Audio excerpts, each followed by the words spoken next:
Labas rytas, garbus konferencijos. A very good morning, esteemed members and guests of the conference, both the ones of you who are present here in the Kaunas 9th Fort and the ones of you who are joining us online. It's a great pleasure for me to greet and welcome all of you. I'm Donatas Puslys. I'm teacher and also expert in Vilnius Institute for Policy Analysis. I will be moderating part 3 of our conference, the 80th anniversary of the liquidation of Kaunas Ghetto, and I hereby would like you to also actively participate in the discussions. You can use a Slido application and pose your questions there for a specific presenter, but if the question is longer, you may also be listening the presentation instead of writing the long question, and I will come up to you with the microphone while you raise your hand. The ones of you who are watching us online, you have an option to pose your question as a comment to the live broadcast on YouTube channel. And I, with great pleasure, will also pass the questions to the concerned person. Without much ado, since we have limited time, I'd like to give the floor to the first presenter, Dr. Vadim Altskan from U.S. Holocaust Memorial Museum, the United States of America. And the topic of the presentation will be the fates of post-war Šiauliai Jews. July the 15th saw also the anniversary of the liquidation of the Šiauliai Ghetto, whereby 3,000 Jewish people were brought to Dachau, and I give the floor to our esteemed presenter.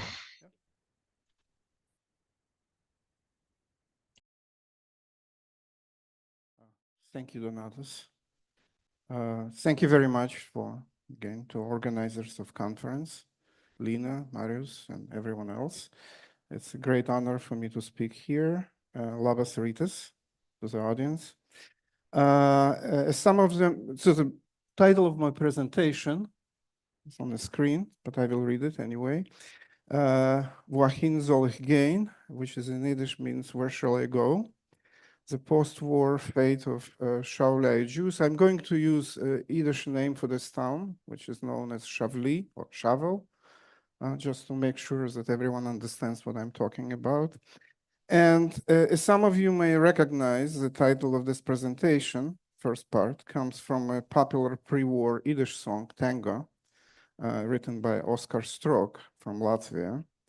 Ahin geyn, where shall I go? I will quote a little bit in English, a few lines from this song. Where shall I go?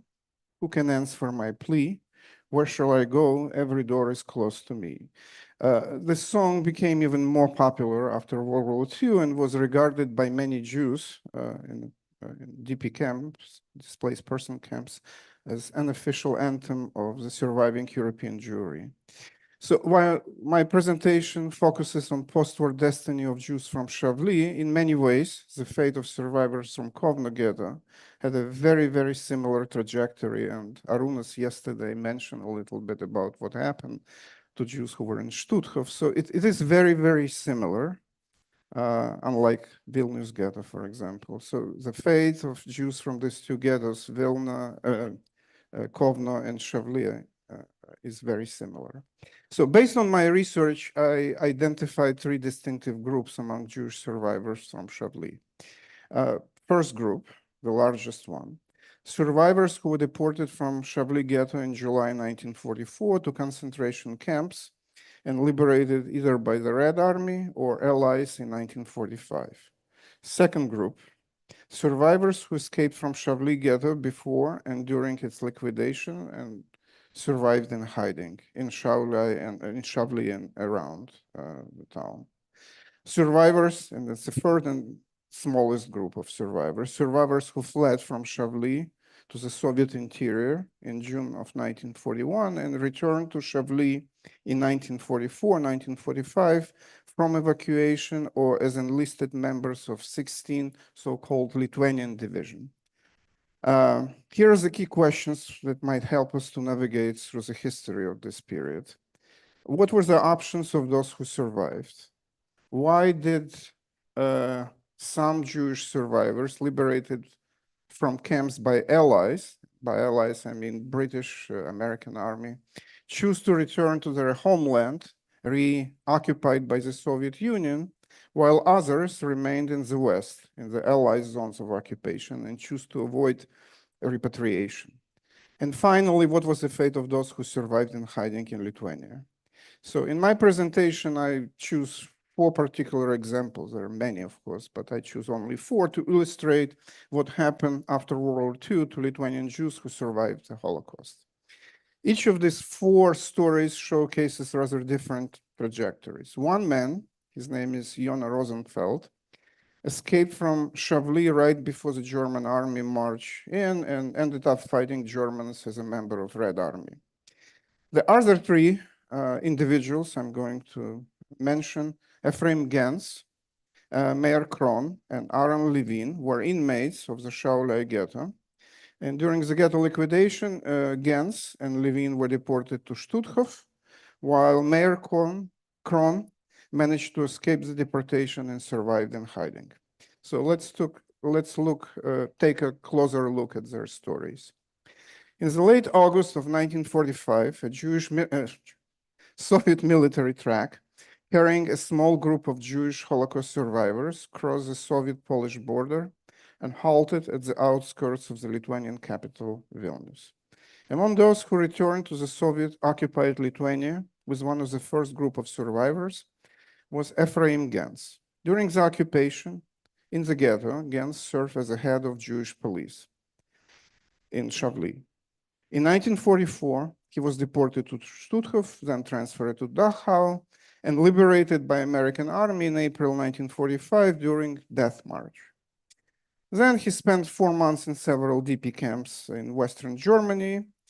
But however, unlike most of the Lithuanian Jewish survivors who found themselves in DP camps in the American zone of occupation and choose not to come back to the Soviet-occupied Lithuania, Gens decided to return. In July 1945, at his own request, he was transferred from DP camp in Bavaria to the Soviet zone of occupation in East Germany. There, he spent another long month in so-called filtration camp. Just again, filtration is not a metaphor, it's a real name of camps. People were filtrated like water just to make sure that they can be admitted back to the Soviet Union. And after several interrogations conducted by the Soviet intelligence officers, was finally allowed to travel back to the Soviet-occupied Lithuania. While Ephraim Gens' fate is individually unique, his story sheds light on what happened to those who decided to return to their homeland after liberation. Here is very important to note that upon arrival to camps, Stutthof or any other camp, deported families, if they were deported as families, were immediately separated. Men and women who managed to go through so-called selection process were eventually admitted into the camp and sent to female and male barracks, respectively. Most of them would not see or learn about each other's fate until the end of the war. According to survivors' post-war testimonies, only a handful member of families discuss a possible separation prior arrival or while they were on the road to camp. Ephraim Gens and his wife did discuss this matter, and they made plans to meet in Lithuania after the war, of course, if they survive. Many others who didn't discuss this matter naturally considered the country of their birth or pre-war residence as a place for family reunion. For example, surviving parent or parents who were returning to Lithuania after liberation to reclaim their children, whom they left in the custody of non-Jews for safety reasons. There were also a number of separated families where one part of the family escaped from the ghetto and went into a hiding, while others were deported to camps. Naturally, those who were deported hoped to be reunited with the family members who remained in Lithuania. Ephraim Gens, I already mentioned him, returned to Lithuania in search not only for his wife and daughter she was taking away during children action in November 1943, but also for the rest of extended family, whose fate was unknown to him. These are just few examples of some cases when return was defined by concrete purpose or purposes. However, for some of the survivors, returning to the country of their pre-war residence was the only one conceivable way to rebuild their lives. After the war and until 1948, establishment of Jewish state, displaced Jewish survivors had no other home countries to which they could rightfully return. To what extent Jewish survivors were aware what awaited for them at home in Šiauliai, Kaunas, or any other place in Lithuania? Of course, for all surviving Jews, with exception of those who managed to escape before Germans came in, those who escaped to the Soviet interior, returning home meant returning to places where they had witnessed the murder of their families and friends. They were persecuted and humiliated not only by the Germans, but also by local residents, their neighbors. Many of these former neighbors showed little sympathy or no sympathy at all for their Jewish compatriots, with notable exception, of course, of those who risked their lives and their families' lives to lend helping hand to the Jews. It is in these places Jewish survivors hope to rebuild their life from physical and also moral ruins. Needless to say, returning to Lithuania, survivors were conscious of the repressive nature of the Soviet regime, which many of them had experienced firsthand in 1940 and 1941 during the first Soviet occupation. However, at this particular point in their life, as we can learn from post-war testimonies, many Jewish survivors did not consider Soviet regime to be as life-threatening as a Nazi one. Quite contrary, many Jews displayed short-lived but sincere sympathy towards the Red Army. After all, it was the Red Army that liberated them from camps and ghettos. This fact that major camps in Eastern Europe, and Stutthof among them, were liberated by the Red Army also played an important role in post-war liberation fate of these camp survivors. Barely alive prisoners were in dire need of medical assistance, and Soviet military officials transferred them to these former inmates to military hospitals. These medical facilities were located on the territories under Soviet control, and this factor also made logistically problematic traveling for survivors westward after recuperation. Military checkpoints, general post-liberation chaos, lack of official documents, language barriers, anti-Semitism, among many other factors which made this journey very, very difficult. Finally, some Jewish survivors anticipated, naively, of course, that the new world order created after the defeat of Nazi Germany would bring Europe back to its post-war borders. So the Baltic states would soon regain their independence, and life after the war would be somewhat comparable to the life before it. So what were the alternatives for the repatriation in Lithuania in 1945, and why majority of survivors who were liberated by allies choose to remain in the western zone of occupation of Germany?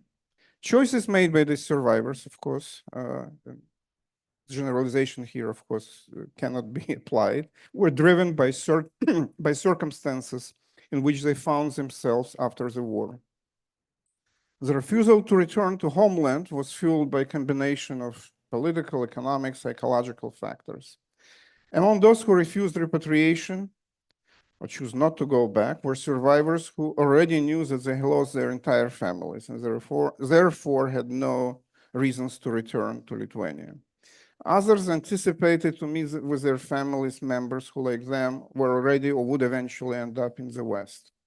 Generally, those who refused to return had no illusions about what their lives would be like under the Soviets. And most importantly, given their harrowing wartime experience, no longer considered Lithuania as a welcoming country.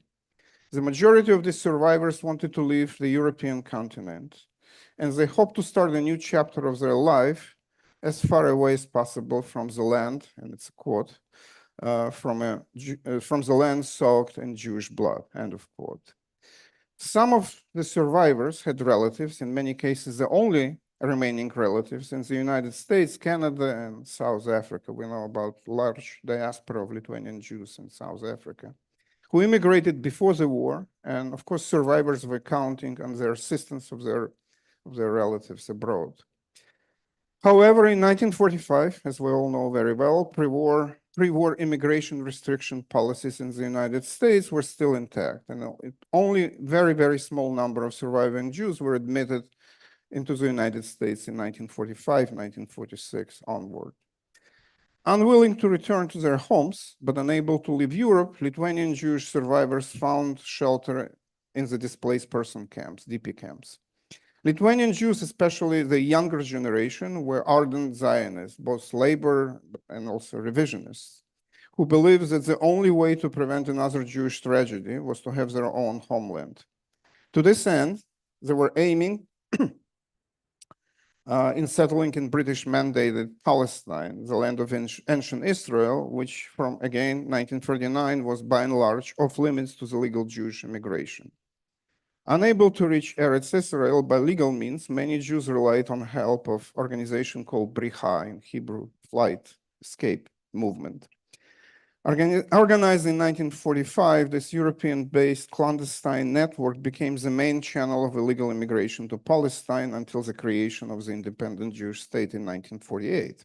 At the same time, the lobbying of Jewish organizations in the United States helped to lift immigration restrictions, and by 1952, the last DP camp was closed in 1952, more than 130,000 Jews left camps and settled in the United States, including, of course, Lithuanian Jews. Let's now go back to those who returned to Šiauliai after World War II, willingly or unwillingly. Three people, one person I already mentioned, there are three more. Aaron Levin, Meir Kron, and Yona Rosenfeld. So before World War II, all three men resided in Šiauliai. Aaron Levin and Meir Kron survived Šiauliai Ghetto. Yona Rosenfeld fled Šiauliai shortly before the German occupation. He escaped to the Soviet territory, where he eventually was drafted to the Red Army. Before World War II, Aaron Levin was the owner of a very fancy, popular hair salon in Šiauliai. Meir Kron, a chemical engineer, was a top manager of a famous Frankel leather tannery factory. According to Kron memoirs, he and his wife escaped from Šiauliai Ghetto on July 5th, shortly before its liquidation. After escaping from the ghetto, they were held by their Lithuanian friends, who hid them for several weeks, and they reemerged from a hiding place only after Šiauliai was liberated by the Red Army at the end of July 1944. Aaron Levin and his family were deported to Šiauliai, from Šiauliai to Stutthof during the liquidation of the ghetto. Separated from his wife and daughter upon arrival to Stutthof, he was soon transferred to Dachau, and after several subcamps similar to Ephraim Gens, ended up being liberated by American Army during Death March. He and his brother Wolf. Again, similar to Ephraim Gens, two brothers ended up in DP camp, this particular case in Feldafing near Munich. There, Wolf, brother of Aaron, met his future wife, and they made plans to immigrate to the United States, where they had relatives. Aaron had a different story. He went to search for his wife and daughter, with whom he was separated in Stutthof. After several months of searching, he found his daughter and wife in the Soviet zone of occupation in Germany. And from there, in July 1945, aboard a freight train, they returned to Šiauliai. Why they returned to Šiauliai? First of all, Aaron and his family were already in the Soviet zone of occupation, and it would be very difficult for them to go back to the West. But most importantly, as we know from the post-war testimonies, Aaron and his wife hoped to find their son Vladimir. They have not heard from him since 1941. At the time when war broke out, he was a student here in the University of Kaunas. And as many other survivors, they hope against hope that their son survived and may return home. Well, didn't return, and Aaron Levin and his family never learned what happened to him. And the first story of Yona Rosenfeld, whom I already mentioned, soon after fleeing from Šiauliai in June 1941, Yona and his family, mother and two siblings, reached Western Russia, where in the winter of 1942, he and his two brothers were drafted to the Red Army. In February of 1943, Iona was transferred to the newly formed 16th Lithuanian Division, and with this unit took part in the liberation of Šiauliai in July of 1944. Upon return to Šiauliai, Aaron Levine and Meir Kron went back to their pre-war professional occupation. Aaron reopened hair salon. Meir was appointed as a deputy director of a tannery and shoe factory, where he worked before the war. Iona was called to service by a local NKVD office, and given his good knowledge of German language, was assigned to interrogate German prisoners of war. Meir Kron and Aaron Levine set out to rebuild Jewish life in Šiauliai. Together with other Holocaust survivors, they organized a Jewish committee which distributed relief packages, collected money for needy members of the community, and petitioned local authorities to reopen the synagogue. However, for the majority of Jewish survivors, their attempt to adapt to the Soviet reality ended up with a bitter dissolution. Under Soviet rule, Aaron Levine could not officially have a private business and ended up running semi-illegal hair salon at his home. Those who, like Meir Kron, were employed by the state, now state, enterprises, had a very, very hard time adjusting to the Soviet planned economy with its inflated reporting system and embezzlement schemes. The disconnect between Jews and Soviet authorities was mutual. With the onset of the Cold War, all non-sanctioned Jewish activities, especially contacts with Jewish organizations abroad, raised deep suspicion of the Soviet security services. Dozens of Jewish survivors were arrested and accused in anti-Soviet activities. Those who served in the Jewish councils or Jewish police, like Gens, during the German occupation, were also arrested. As a rule, these Jews were accused of collaboration with Germans in persecution of fellow Jews. In a grim atmosphere of mistrust and oppression, many Jewish survivors sought ways to escape from the Soviet Union. And majority of those who succeeded in leaving Soviet Union at that time did this by obtaining false documents. Some presented themselves, actually majority of them, presented themselves as former Polish citizens who crossed into the Soviet territory from Poland at the outbreak of World War II. Others claimed to be pre-war residents of the former Polish territories, which were now occupied, annexed by the Soviet Union under the Molotov-Ribbentrop Pact. According to the Polish-Soviet agreement, as we probably all know, all former Polish citizens were eligible to return to Poland, including 250,000 Polish Jews.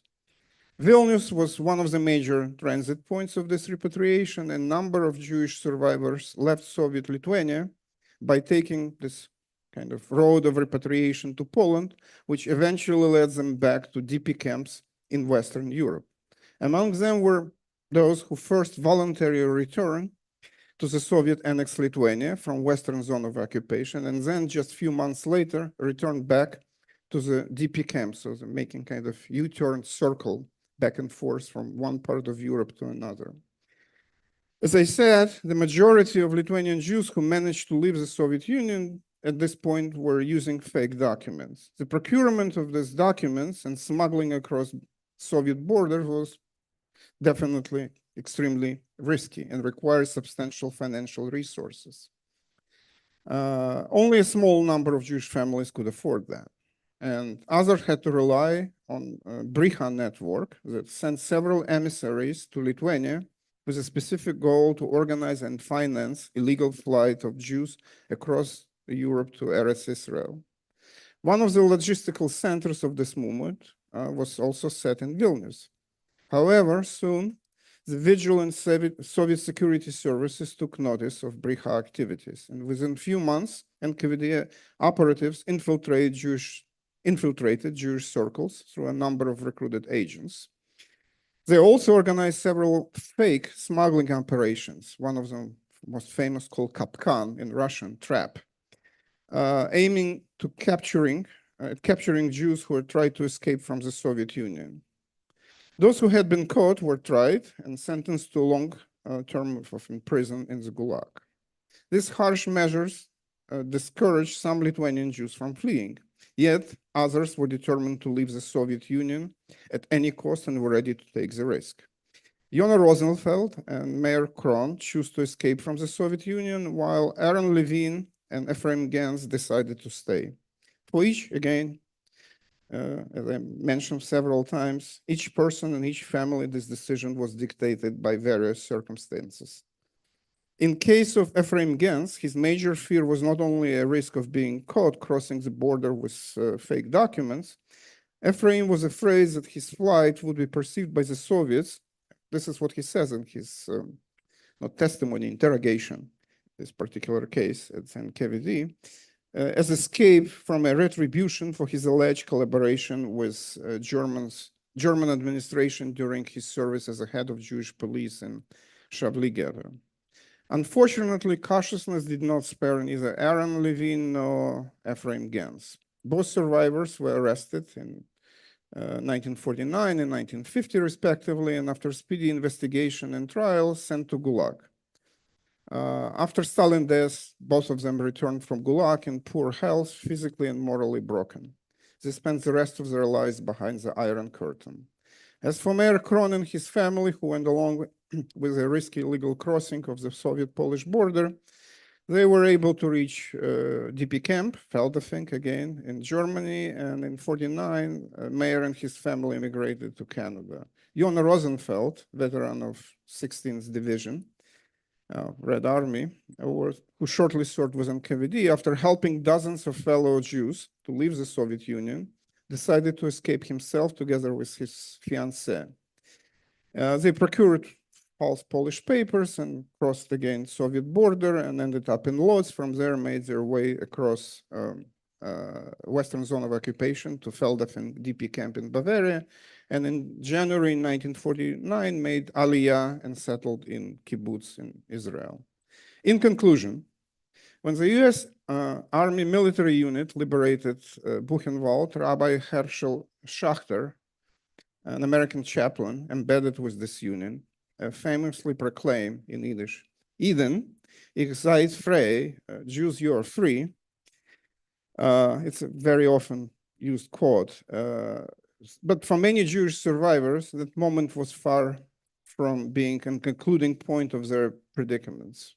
Those who returned to Lithuania found themselves in the new country, behind the Iron Curtain, deprived not only of the Jewish communal life, but also of recognition of their suffering during the Nazi occupation. The sheer fact that they survived when most of their brethren were murdered was considered highly suspicious by the Soviet authorities.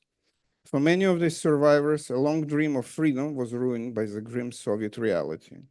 Those Lithuanian Jews who choose not to return to the Soviet-annexed Lithuania, after they stay in DP camp, eventually managed to leave Europe for the New World and settle in the United States, Canada, and in Israel, of course. Remarkably, many lived long enough to see their home country regaining independence in 1991. Sadly, given their wartime experience, only few of them cheered this historic event. The majority remained cautious, ambivalent, I would say, even more about reconciliation between Jews and Lithuanians. However, all these years, they proudly continue to call themselves Litvaks, preserving a cultural and spiritual connection with their former homeland. As in many other countries in Eastern Europe, it would take another generation, perhaps grandchildren, of the survived Lithuanian Jews to make an effort to rebuild the broken ties between Lithuanian Jewish diaspora and its historical homeland. Thank you. Ačiū.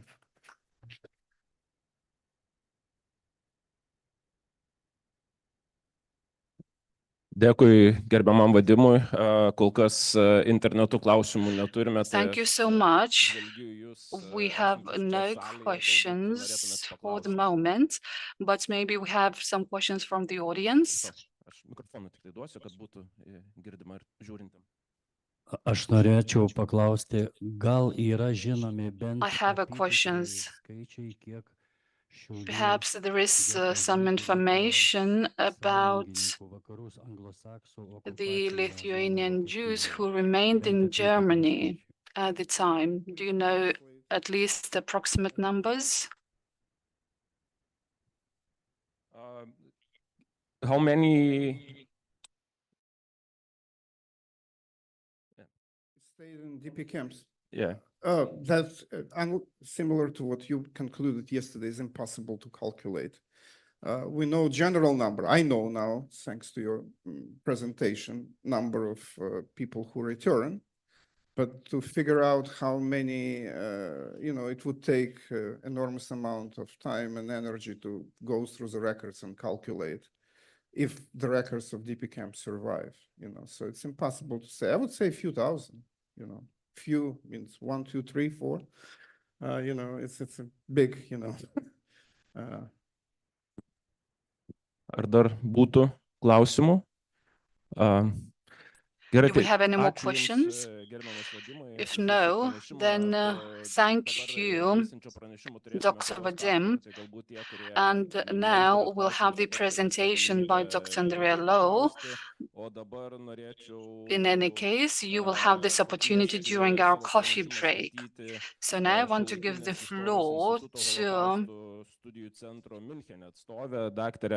Dr. Andrea Lowe from the Center for Holocaust Studies, Institute of Contemporary History in Munich, Germany, and her topic is "Few days were left for us German-speaking Jews after deportation to the occupied Baltic states." The floor is yours. Thank you so much to the organizers of this conference. I'm really, really happy to be here. And so thank you so much for the invitation. Thanks for having me. I want to start with a quote. So, after some transports came to the Jungfernhof, the first Cologne transport landed in the ghetto. After that came Dortmund, Saxony, Berlin, Kassel, Vienna, Düsseldorf, and some other transports to the ghetto. The first ones arrived at the ghetto still with blood-soaked streets, with piled-up corpses, and robbed and ransacked apartments. This is how Käthe Fries describes what awaited the Jews deported to Riga in the winter of 1941-42 after their arrival.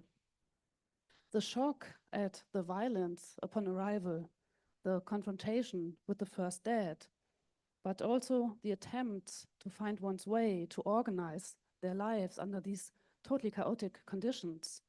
All this is described in the accounts of those who sat on the transport trains in this winter 1941-42 and survived the following years in places they sometimes refer to as hell. In the fall of 1941, the systematic deportations of German-speaking Jews to occupied Poland, Belarus, and the Baltic states began.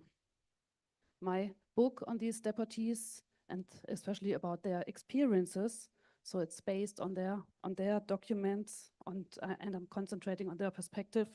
So this is my kind of advertisement. So whoever reads German, this book just came out. So this book is about all deportations, also to occupied Poland and the Baltic states. Today, as we are in Kaunas, I want to focus on Jews deported to the occupied Baltic states. And I'm going to speak briefly about the deportation to Kaunas, and then focusing on the deportations, especially to Riga, as here, as you all know, a relatively large group survived, and they could testify after the war. So as I said, these systematic deportations began in the fall of 1941, and it started with the deportation of some 20,000 Jews to the Lodz ghetto. Local authorities protested further transports to the already overcrowded ghetto. And so Heinrich Himmler and Reinhard Heydrich decided to direct the transports further east, to areas that had only come under German control with the attack on the Soviet Union. Between November 8, 1941 and February 6, 1942, approximately 1,000 people each traveled in 32 transports to the so-called Reichskommissariat Ostland, namely to Riga and Minsk. In November 1941, 5 transports of Jews from the Reich also arrived in Kaunas, where, as you all know, they were murdered shortly after their arrival. The more than 1,000 Jews who reached Riga on November 30, 1941, coming from Berlin, were shot immediately after their arrival in the Rumbola forest too, as were thousands of Latvian Jews that day. The inmates of the following transports from the German Reich ended up in various places in and near Riga: the Jungfernhof camp, the Riga Ghetto, and the Salaspils camp. Before that, the higher SS and police leader Friedrich Jeckeln and his SS and police forces, with the help of Latvian auxiliary police units, decimated the local Jewish population.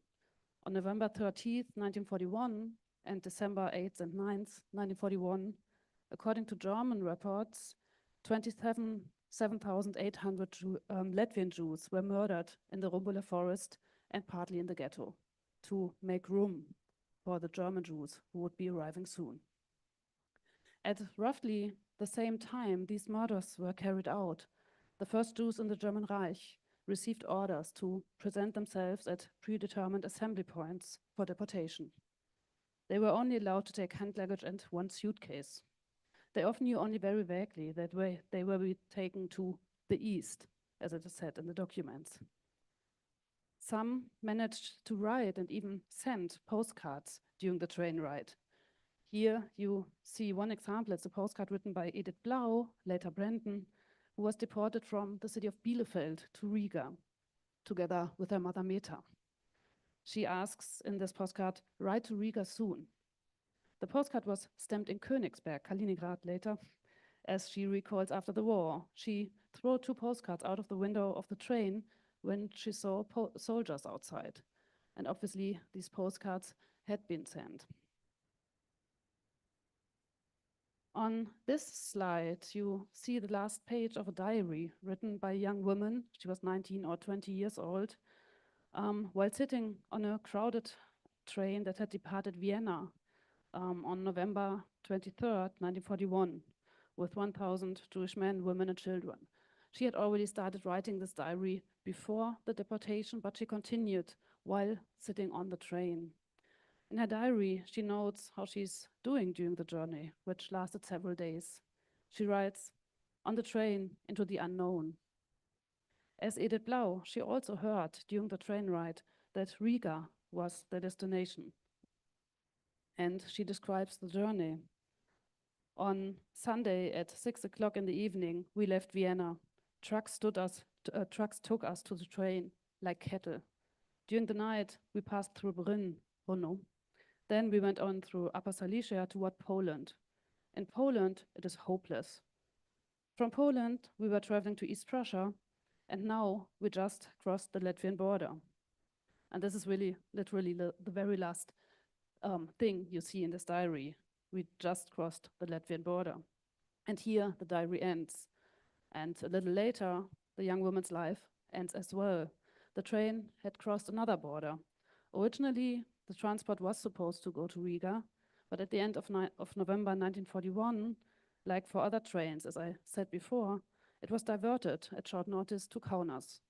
Here, Lithuanian auxiliary forces under the command of members of Einsatzkommando 3 shot the German and Austrian Jews shortly after their arrival, here at the 9th Fort.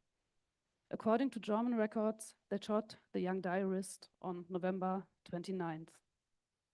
Jewish policemen from the ghetto in Kaunas saw well-dressed people marching past the ghetto towards the fort on the outskirts of the city. Ahin Elkes wrote to his children about this 2 years later. He wrote, "Before our eyes, in front of the windows of our houses, many, many thousands of Jews from southern Germany and Vienna passed by, being taken with their luggage to the 9th Fort, which is a few kilometers away from us. We learned later that they were killed. They had been told that they were coming to Kovno to be settled in the ghetto." End of quote. One of the 5 transports to Kaunas came from Munich.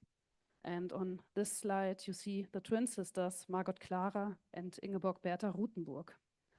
1 month before their deportation on October 15th, the two had turned 13 years old.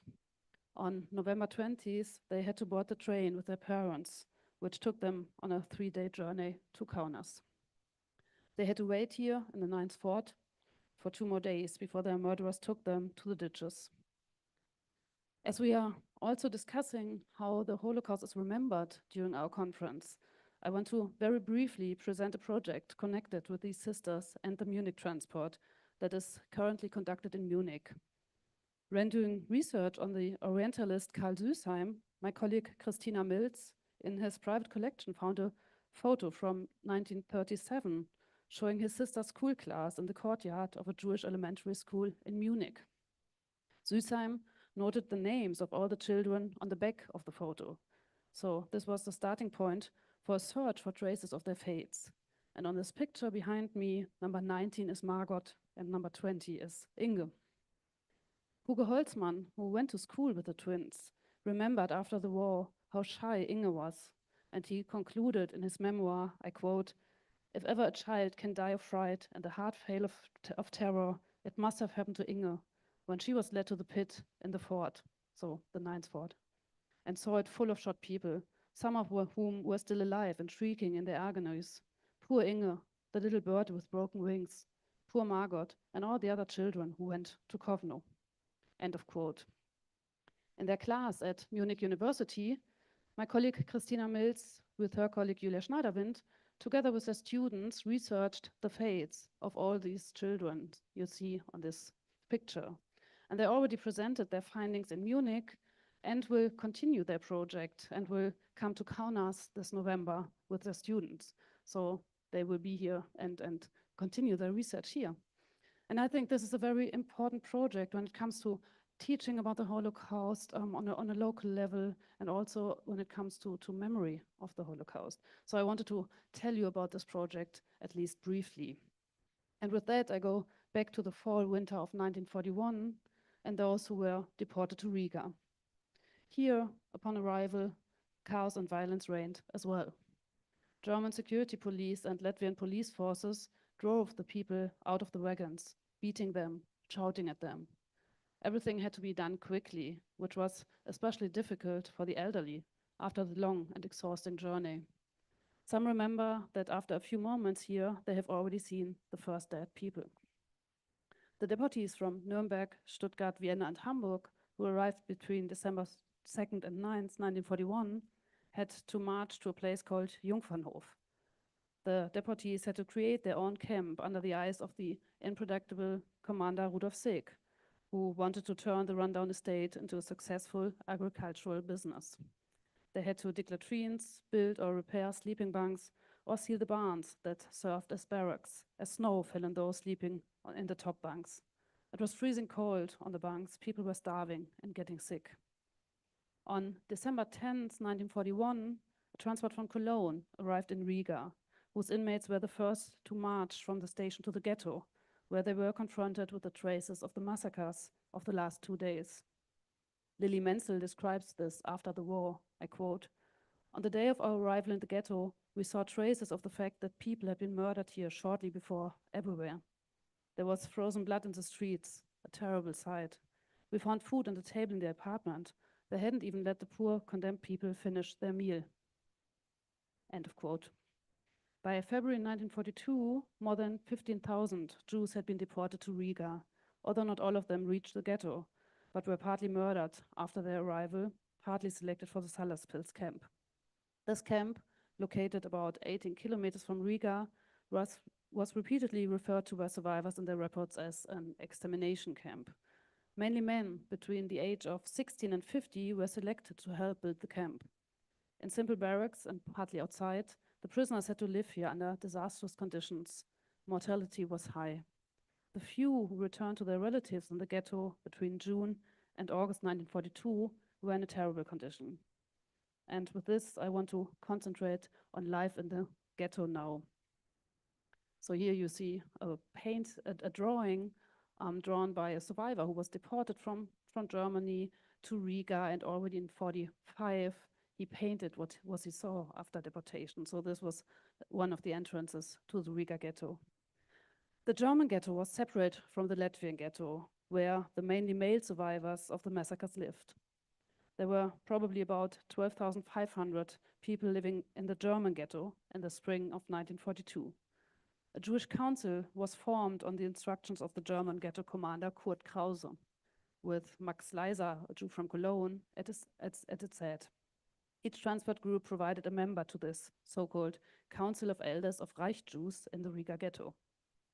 There was a Jewish hospital where doctors, nurses, and orderlies tried to help the people, but as in other ghettos as well, there was always a lack of medicine and a lack of space. Despite the shock upon arrival, the deportees had to organize their lives in this strange and hostile environment. They began to clean up their new homes and make them as comfortable as possible. Erna Falk remembers the first phase of her life in Riga. I was very unhappy, and yet, like the others, I had to set about cleaning up the small room, which had to suffice for 3 families. And Liesl Ginsburg recalls that her mother was in the apartment all day, cleaning and cooking. We got used to the sanitary conditions, she remembers. And then she says that to maintain one's dignity under such conditions, that was, quote, a big thing. Those who wanted to survive had to supplement the meager official food rations by bartering and trading while at their workplaces outside the ghetto, and then smuggling the extra food when they returned to the ghetto in the evening, always at the risk of their lives because death loomed if they were discovered. Survivors report that it happened again and again, that they returned in the evening and found murdered Jewish men hanging from the gallows. Here you see the famous Blechplatz in the Riga ghetto with the gallows, also on a drawing by Bernd Hase. Ghetto commander Kurt Krause also repeatedly shot women who had been convicted of smuggling in the Jewish cemetery. But the life-threatening bartering was without alternative. As Käthe Fries wrote in a report written in the summer of 1945, we had to barter, because otherwise I would not be sitting here today in front of the typewriter. People tried to counter these terrible conditions. To a certain extent, an everyday and a cultural life emerged. Schooling was organized for the children. Musicians and artists offered performances. Some remember the importance books had for them. For example, young Esra Jurman remembers, in our part of the apartment, there were many books, all in German. I read and read. Through the printed word, I escaped into another world. End of quote. For some, their religion was particularly important, and they celebrated Jewish holidays as best as they could under these new conditions. Also, there were soccer matches in Riga. They took place at the Blechplatz, which you still see behind me, which was often, as I said, a place of terror and murder. Selections took place here. But sometimes there were days when the teams of Dortmund and Berlin, or the Jewish Ordnungsdienst and a team of Latvian Jews played soccer against each other on the Blechplatz. Despite the official ban on contact between the German and Latvian ghettos, there was contact on various levels, and friendships developed, especially between Latvian men, almost all of whom had lost their families during the mass shootings in November and December 1941, and German Jewish women. Several German women married their Latvian partners after the war. It was mainly the younger people who sought contacts. Overall, the relationship between German and Latvian Jews was often rather characterized by cultural distance and sometimes by mistrust. In the course of 1942 and 1943, the latest, the German authorities murdered those they regarded unfit for work in several Aktionen, actions. I do not want to go into detail here about these different actions, but I want to stress that they drastically changed the deportees' understanding about their own fate. They realized that the horrible fate of the Latvian Jews shortly before their arrival had not been an exception. As Hilde Sherman recalls, even the most gullible gradually realized that our days were numbered. So they understood that they would by no means be spared because, like the perpetrators, they saw themselves as Germans, came from the same culture, spoke the same language. The survivors of these respective actions, Aktionen, moved daily in columns to their various work sites, or they lived directly at their workplaces. On June 21st, 1943, Himmler ordered the dissolution of the ghetto and the establishment of a concentration camp in Riga. The construction of this camp in Kaiserwald had already begun in March, with prisoners transferred from Sachsenhausen and Buchenwald, and the first Jews arrived to live permanently in this camp in the summer. Here you see a drawing again by Bernd Hase of the Kaiserwald concentration camp. Since the camp did not have sufficient capacity and numerous officers did not want to give up their Jewish workers, the final dissolution of the ghetto dragged on until November. And on November 2nd, 1943, the security police cleared the ghetto in an action in which they selected children, the elderly, and the sick, while the other Jews were at their workplaces.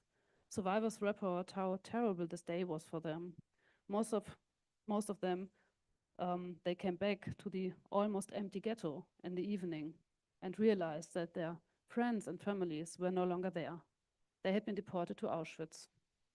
Those who were witness to this horrible day in the ghetto have difficulties describing that after the war.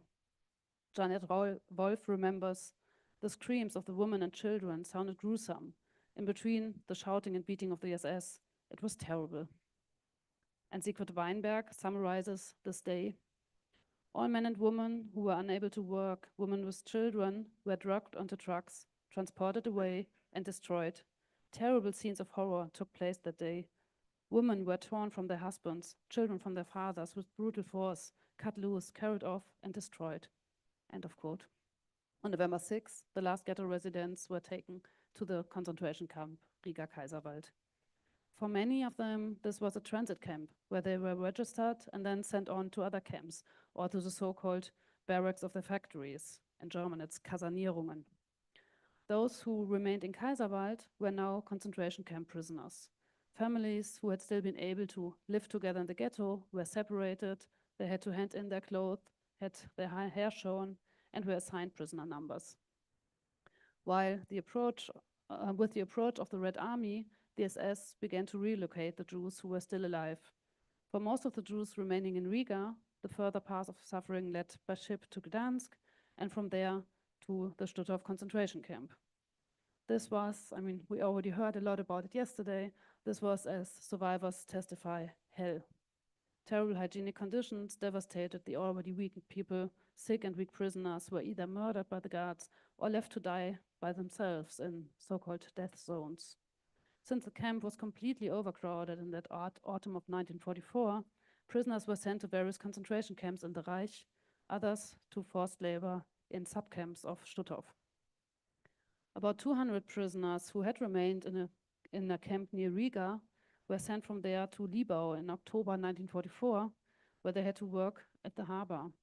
Those still alive were taken by ship to Hamburg, so they were being brought all the way back to the German Reich in February 1945 and imprisoned there in the Fuhlsbüttel police prison. A group of some 60 men came from there to Bergen-Belsen. The rest had to set out together with other prisoners on one of the so-called death marches to Kiel on April 12, 1945, where they spent more terrible days in another camp before they were brought to Sweden in Red Cross buses at the beginning of May 1945.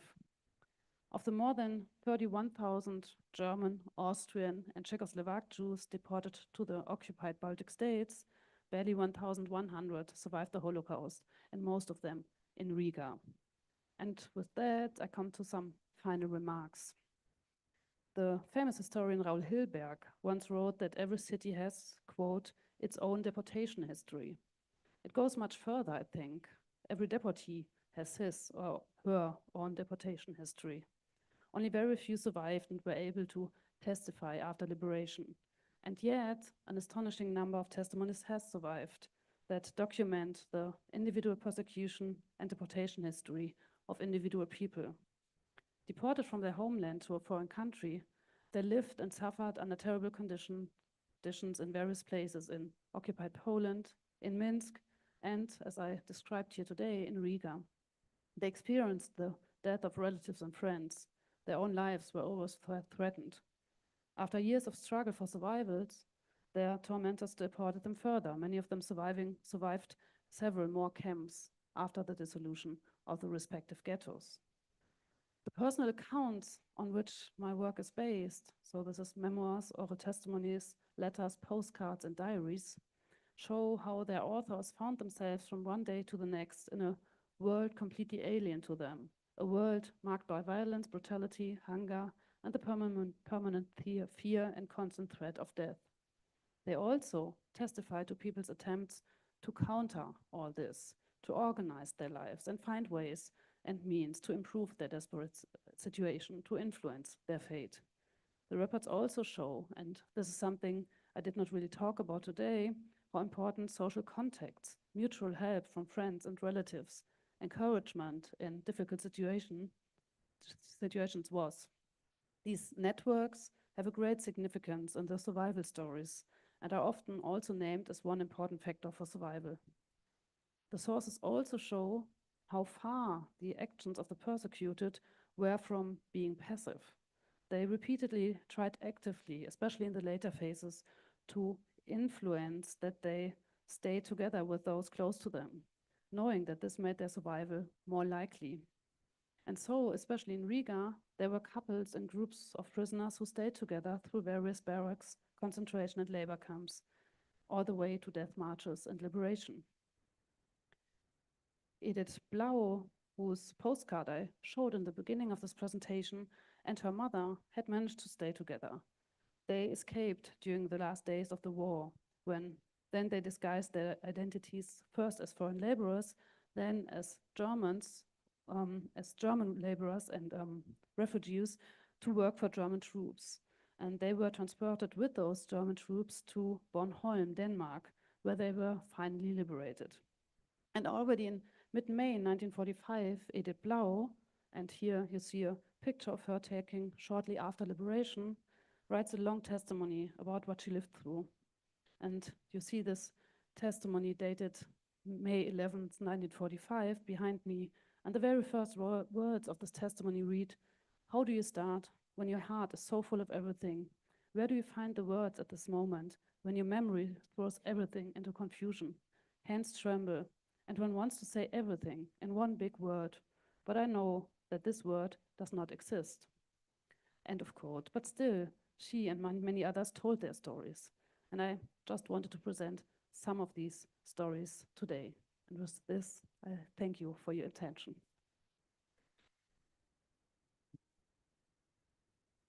Ačiū. Danke, Andrea. Ir dabar žvelgiu jūs. Taip, prašau. Tik tai gal galite, aš gavau pastabą prieš tai iš operatorių ateiti čia, kad kameras matytumėtės ir kad užduodat klausimą. Taip, taip. Prie manęs prisijungti. Okay. I will try explain in English my question. My question, I'm so sorry, my question is not very smart, but you are a researcher and I would like to ask, I'm curious to ask, because you explained about Jews from Austria and Germany who were sent to Riga, to Kaunas. I don't ask about Jews who were sent to Riga because, as I understood, some of them survived because they were sent to Riga Ghetto. But my question, for example, about Jews from Munich who were sent to Kaunas and they were killed when they came. I can't understand about I don't find logical explanation why Jews were sent from Austria, from Germany, from Czechoslovakia so far to Eastern Europe. They could be sent to Poland, to extermination camps and killed at once. Of course, I understand that when we are talking about Holocaust, it is not logical explanation, but maybe you as a researcher, because I'm educator and you researcher. Thank you. Thank you so much. This is such an important question, and it's not stupid at all. It's one of the most important questions, and it's really difficult to answer this. Well, first of all, in this winter 41, the German government hadn't decided yet what will happen with the German Jews, with the German deported Jews, and the annihilation centers were not working yet.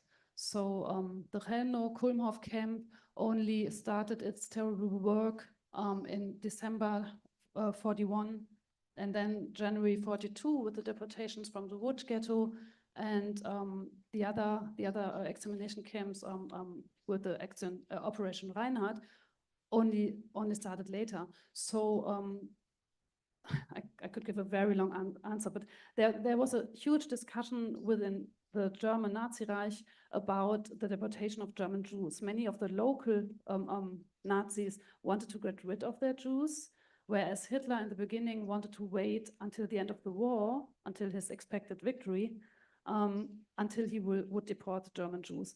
And then he changed his mind and in September 41 agreed to start the deportation of the German Jews and Austrian and Czech Jews as well. So the deportation started already when the annihilation camps were not functioning. And it wasn't clear from the very beginning what will happen with the German Jews. So this was a development as well. And that those 5 transports were diverted to Kaunas and the Jews were murdered upon arrival wasn't planned from the very beginning. They were supposed to be diverted to Riga, to the ghetto. But then this was before those mass shootings of the local Latvian population, so there was no space in the Riga ghetto. So it's a very complicated question and also a very complicated answer. And so the mass murder of also the German Jews, with this exception of those 5 transports here in Kaunas, which really is an exception, and 1 transport that was diverted to Riga and arrived the very day the mass murder of the Latvian Jews of the ghetto started, and they were just included and also brought to the Rumbola forest. But we know that Heinrich Himmler on this day wrote in his diary that he didn't want this German Berlin Jews to be murdered, but they already had been murdered. So it's very complicated in this winter of 41. So.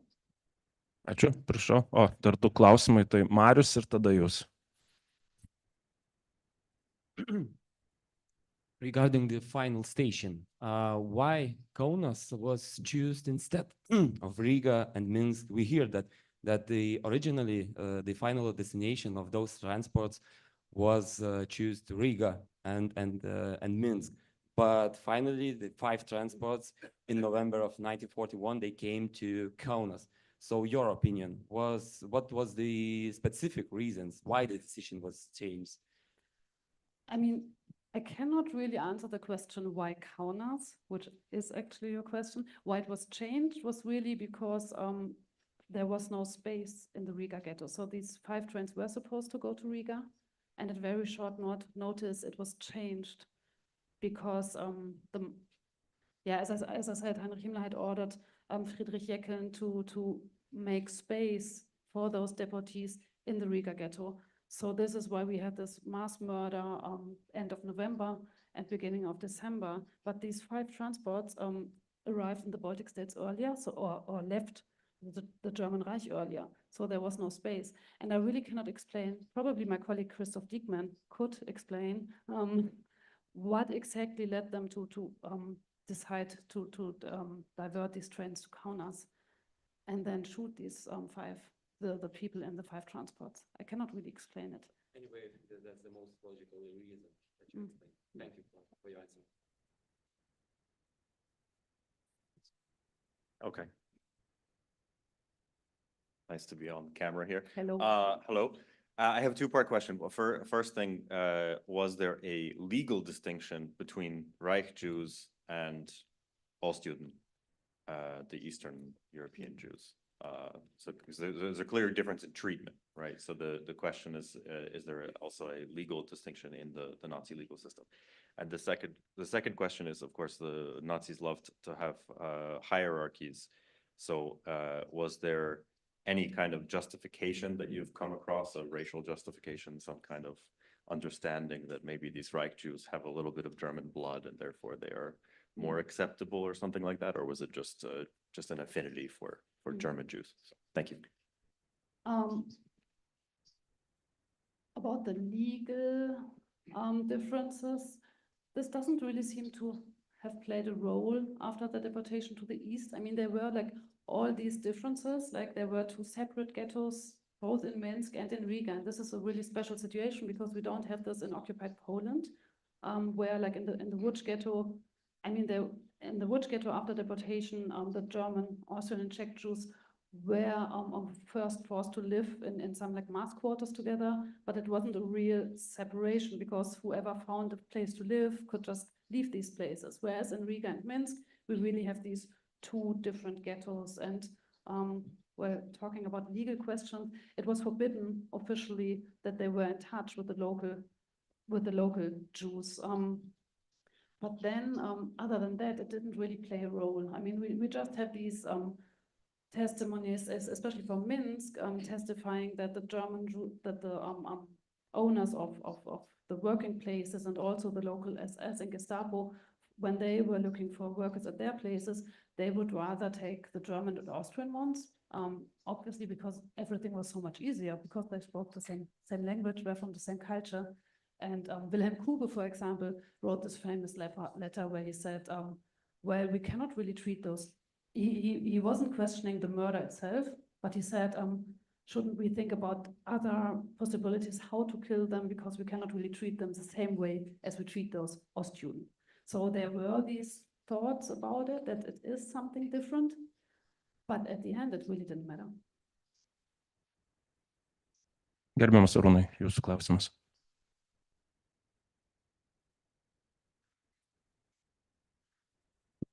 Aš norėčiau vieną aplinkybę. I'd like to counter-check one circumstance that is important. Why German Jews or Reich Jews were deported to the occupied eastern territories, to Ostland. I'd like to remind that in August 1941, Stalin liquidated the autonomy at Volga, at the Volga River, and about 500,000 Germans were exiled to Kazakhstan. And I think that was the circumstance that enhanced Hitler and the government of the Third Reich to deport German Jews to the east. It was a comment about Stalin's policies. Nerijos Šepetys. Ne? Sumaišiau. Gerai. Vadim. You go in front. Yeah. Just a quick comment to question which Marius had about why Kovno.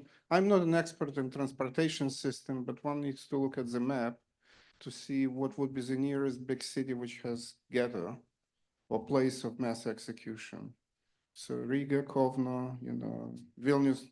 You need to look at the conditions in each ghetto and places where executions are taking place, and then decide where to divert train. This is what happened in Ukraine in some places. So I'm not sure about Lithuania, but it was one country, Russian Empire, which where major cities were connected by railroads. So I think it could be part of the decision. Makes sense. Ačiū ir dėkui už jūsų klausimus ir iš tikrųjų metas kavos pertraukai. Thank you for your questions, and now it's time for a coffee break and for some rest. And now I just want to remind those who've joined us online.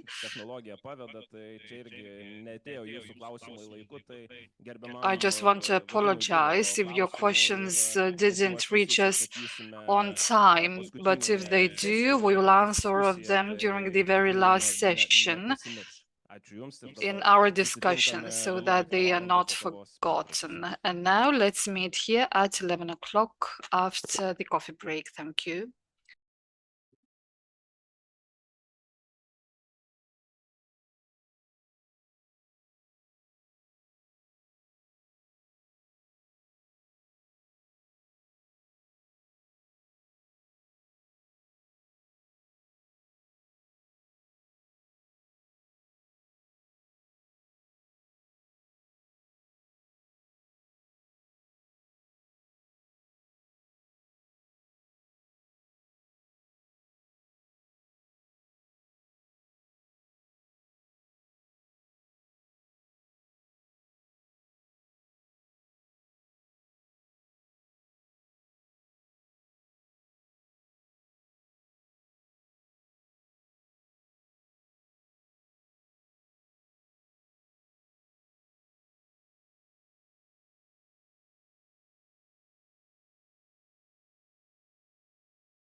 Vėjas iš degančių gatvių, juodus aitvarus nešė, juodus vainiklapius gaudė, žmonės prie getų sienų. Plaiksti rūbus mergaitėms tas vėjas iš degančių gatvių, linksmos minios klegėjo šventišką Varšuvos dieną. Kas nors įskaitys čia moralą, jog Romos, Varšuvos liaudis prekiauja, mylisi, žaidžia ir net nepastebi laužo. O kitas ištars, tai ženklas, jog viskas žemėje praeina, jog užmarštis gilėja, dar neužgesus liepsnai. Čia pradėjau tą tokią antrąją dalį Česlovo Milošo eilėmis 1940. I started the second session with the poem of Miloš, Campo de Fiori, that speaks of the period when Giordano Bruno was burned in Rome, and it also refers to the year of 1943, the year of the Holocaust, and it's a fundamental question of how we respond to the situation that befalls on our peers, on our colleagues, when the wall of ghetto is like a bonfire, which resembles our reaction to what's happening at the time and what we're doing afterwards, how we preserve the memory. So I think the poem by Miloš is really relevant at the time. And in this session, we're going to speak of how to not remain indifferent to what's happening to our nation and to our people. And now I want to give the floor to Masha Pollock Rosenberg from Yad Vashem, from Israel. And her topic is, who can remain indifferent to such images worse than in Nero's time?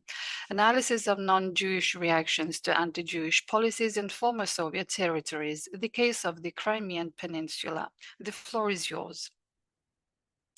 First of all, thank you for the invitation, Lina and Marius and all the stuff. And for me, it's a really important opportunity to share my research. So I will start with quote and 1 second. Okay. The Rosenbergs, friend of the writer, as an aside, asked me how I thought the Russians would treat the Jews under German occupation. I answered first, under the Tsars, the Jews mostly represented the non-productive element, bankers, peddlers, and thus they were to a certain degree foreign. Besides, the Jews maintained a distance from the Russians. In other words, no common interest connected people of different races. This situation led to conflicts, mistrust, even hatred. Now, in the Soviet era, Russians and Jews walk side by side, celebrate the same holidays, know each other on a family level. Jewish children play and learn together with Russian children. Marriages of Russian Jews mix are common. The joys and sorrows are shared.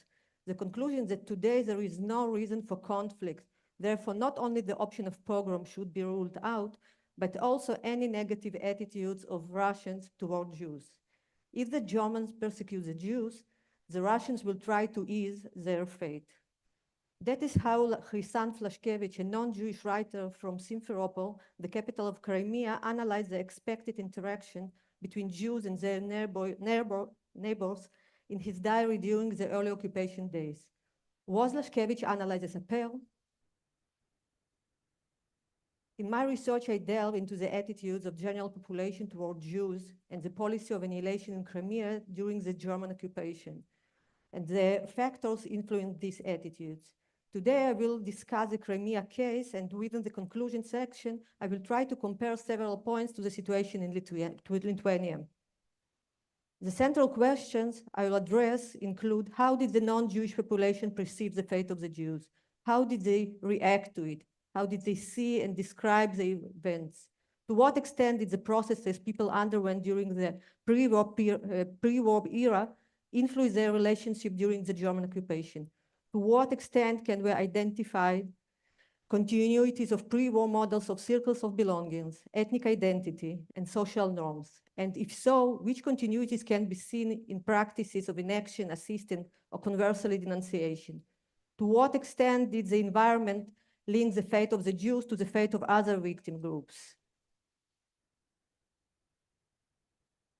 According to Paul Himka, the study of the history of the Holocaust in Eastern Europe, and especially the study of relations, was largely based on Jewish resources.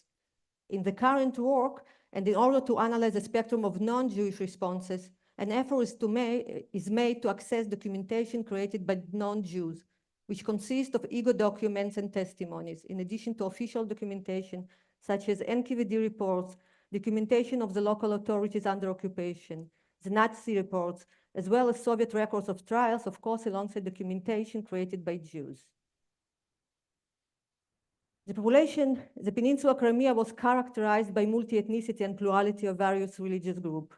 According to the 1939 census of 1 million population, about 50% were Russians, 20 Tatars, 14 Ukrainians, 6 Jews, 5 Germans, and the rest were Greek, Armenian, Bulgarian, Roma, and others. The Jewish population in the peninsula included 3 main groups. The oldest was the Krimchaks. The second group comprised Ashkenazi Jews who arrived before the revolution. The third group was new immigrants who arrived from shtetls in Ukraine and Belarus after the revolution as a part of general migration flow. About 35% of the Jews were married in mixed marriages.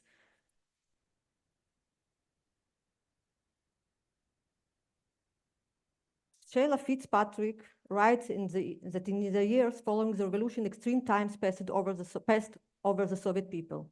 The previous hierarchy was dismantled, and the old value system lost significance. New values emerged, confronting many of the older generation. In contrast, the younger generation often enthusiastically embraced these new values or ways of life. The Soviet reality included the growth of cities, urban housing shortage, and the creation of norms of communal living. The government, aiming to implement social, economic, and cultural changes, did so using radical steps without consideration of human cost. In the early 20s, Crimea experienced the Red Terror, which claimed tens of thousands of victims. A severe famine struck Crimea at the end of the 20s, claiming around 100,000 lives, mostly among the Tatars. Arrests starting in 1928 also targeted the intelligentsia and continued the bloody era of the 30s.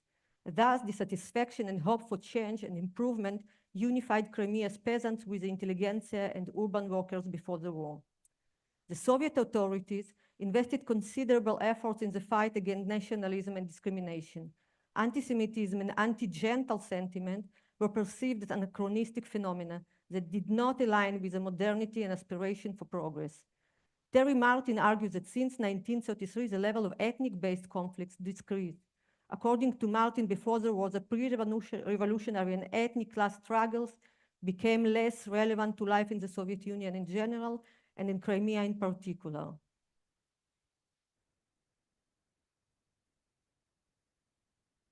With the German invasion, close to 300,000 residents of Peninsula fled into the free part of Soviet Union, including more than half of the Jews of Crimea.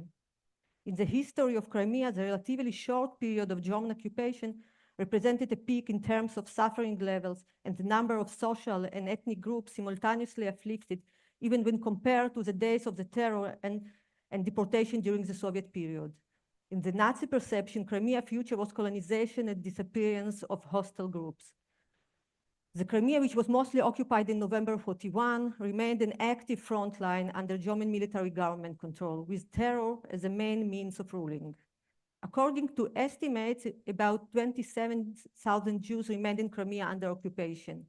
Immediately following the German occupation, orders were issued aiming primarily at the registration of the Jewish population, the establishment of Judenrats, followed by marking, forced labor assignments, and then the concentration of the Jews in detention places. The largest liquidation action against the Jews, the Krimchaks, and the Roma were carried out between November 1941 and the beginning of 1942. Later, special operations were conducted in Crimea to collect and exterminate mixed-race children. Einsatzgruppe D and other German units were involved in the extermination operation. Local collaboration was also evident in denunciation aiding in locating and identifying Jews, making arrests and guarding killing sites. However, most action of extermination were done in Crimea by various German forces. It is essential to emphasize that the majority of non-Jewish population in Crimea under occupation did not actively participate either in persecution or in assisting. most of the population responded to the occupation by silent rage and was not actively involved in what was happening with the Jews and other victims. The spectrum of their reaction and attitudes is in the core of my research. An analyzing of the documentation reveals that the relationship between Jews and non-Jews in Crimea, as well as the involvement of the environment in their fate, depended on various factors. As indicated by a diverse range of sources, including NKVD reports about the public atmosphere before the German occupation, there was minimal anti-Semitic sentiment present among the population of Crimea. According to these reports of war eve, most public criticism was directed towards the Soviet administration rather than toward Jews as a distinct group bearing any responsibility for Soviet crimes. I aspire to analyze the responses during the occupation chronologically, according to the development anti-Jewish policy. In response to the first decrees in which Jews were named Zhidi and not the normal Russian term Yevrei, some of the diarists described what was happening as implementing medieval insane between us. The occupying authorities' preferences for Volksdeutsche and the policy of segregation towards the various ethnic groups of Crimea caused resentment and lack of enthusiasm. Many of them rejected the new racial principles brought by the occupation as they opposed their terms of life. Even those who initially had hoped for the occupation as a solution for bringing in the end the Soviet power soon realized that the new situation was characterized by violence and total exploitation, which was worse than the Soviet reality preceding it. During the days of publication of the initial decrees, there was a phenomenon in Crimea of gathering of non-Jewish friends and neighbors in Jewish houses for consultations regarding the meaning of registration and the proper way to deal with it. Expression of empathy and attempts to provide moral support are evident in various Jewish and non-Jewish sources. At that stage, some Jews received advice from their non-Jewish friends to try to change their nationality in their documents or obtain fake documents. In those early days, even after the marking, Jewish children continued to meet and play with non-Jewish children, and acquaintances continued to visit their Jewish friends' homes. In the first weeks of the occupation, there is no documentation reflecting violent action from the surrounding. At this stage, it seems that the norms established during the Soviet period continued to influence the behavior of many of the population. With the publication of assembly orders, only a few Jews decided not to report to it. At this stage, many friends and neighbors promised to try to aid in the places to which Jews were to be deported. Some of them also recommended not assembling. It appears that in many cases where Jews were offered refuge, they refused these offers due to the fear of endangering themselves and their non-Jewish friends. The fear was entirely realistic. In Simferopol and other places, several public executions were carried out on those who provided shelter. On their way to the gathering points, Jews were often accompanied by non-Jewish friends and neighbors. They helped carry suitcases and assisted older people. According to documentation, some of the passersby meeting the marches wished the Jews to hold on and survive. During the days when Jews were held in detention places, many non-Jewish friends and neighbors continued to visit, check up on them, and bring them food. This description of what happened during the deportation days in Crimea differ from those known from the areas occupied by USSR in 1939-1940. The diaries of non-Jewish writers from these days are filled with references to Jewish issue, most of them showing empathetic attitudes to frustration and principled opposition to what was happening. Also, in Jewish sources and among the voices of non-Jews, no evidence was found for physical violence by the environment during these days. On the other hand, in those days, there were voices of those who saw events differently and tended to blame the Jews for obedience, for not fleeing, for standing and adhering to the instruction, and for tending to believe what was told to them. In this way, some identified the continuation of Jewish passive conduct, which was a traditional stereotypical Jewish image. Sometimes reaction of joy over the fate of the Jews were expressed against the background of their success during the Soviet period and based on personal accounts. Another variant is a sense of relief as the German violence was not directed at them. Upon learning of the murder of the Jews, Krimchaks and Roma in late 1941, strong reactions were evoked by many. The days of the murder themselves and the period immediately following were filled with depression, sorrow, and a sense of helplessness among many residents, as well as general anxiety regarding their own fate. According to the diarist, we can follow the public attitudes and voices of non-Jewish in those days. Igor Nusenko, the Ukrainian 17-year-old boy from Simferopol, wrote in his diary, I quote, "In these terrible days, I felt as if I did not belong to myself. The slaughter of the Jews profoundly unsettled me. So much pain as if my father had just died."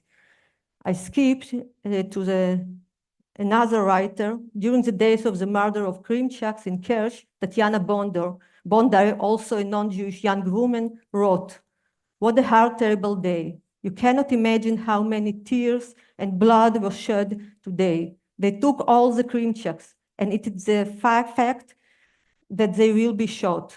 The hair is shivering from all the horrors of this civilized race." I skip, they kill not only adults, but also innocent children who understand nothing. Another writer, the Jewish writer, Yevsei Gopstein, who tried to survive in these days in Simferopol, wrote in his diary about the atmosphere in the city. "In the city liberated from Jews, the mood is terrible, depressed. The Russian population is shocked by what happened, depressed and afraid to talk about the inhumane and cruel operations that did not penetrate consciousness. They speak about the Germans with disgust, with hatred." Additionally, it seems that the environment reaction to the event was based on the definition of belonging circles in society, as they were perceived before many in the pre-war period. This included Jews under the category of our own. The use of terms such as killing people like us and our Russian Jews appear in the diaries of the period. Defining strangers belong to Germans, as well expression of anger and rejection were directed toward another group belonging to our people, those who committed the crimes. This received description of contempt such as whores, traitors, hatred of mankind, an international tribe who would be yet held accountable. Expression of joy over the fate of the Jews seemed to be common in Crimea, and those who reacted in this way were seen by many as immoral and inhumane. It can perhaps be said that the prevailing extreme reaction that characterized the Jews' extermination was revulsion. Nevertheless, the murder of all Jews, also perceived as extreme in its intensity, was an additional event in a long chain of violence to which the population was exposed during the previous 20 years. Following the murder of Jews, Krimchaks, and Roma, arrests of men, mostly from the Slavic population, took place primarily. The inhabitants of the peninsula saw themselves as fighters for their own survival. During the weeks following the Jewish massacres, some Jews found hiding places or obtained documents that allowed them to live under false identities. Some of them managed to recruit witnesses before the German authorities who agreed to take the risks to sign and testify that a certain person was not Jewish. Often, the few Jews who managed to escape the sites of killings returned several times to their homes and appealed to their non-Jewish friends for help. Some were granted at least temporary shelter and asked to leave and move to unfamiliar surroundings. In some cases, they received forged documents, addresses of relatives who lived in villages, instruction and clothing. Few were granted a permanent hiding place. The action of some of those who assisted Jews continued patterns of action from the days of violence during the Civil War and Soviet terror. Then some Jews assisted victims of Red Terror. From the documentation, it emerged that those who assisted Jews in many cases also aided persecuted individuals from other groups of victims. The motivation for assistance was often based on prior acquaintances, humanity, and anti-Nazi attitudes. Similarly, those from the local population who were involved in the persecution of Jews were also involved in the persecution of partisans, prisoners of war, communists, and other victims. Irina Makhalova in her research speaks of situational collaboration in Crimea and defines the central motivation as survivalism and pragmatic motives rather than adherence to nationalist or anti-Semitic ideologies. A key motivation for reported seems to have been related to opportunities to take over victims' private property and to fear of punishment for failing to report. Another question, can the responses be analyzed according to ethnic affiliation in multi-ethnic region? So the Jewish sources do not represent varying attitudes depending on ethnic affiliation.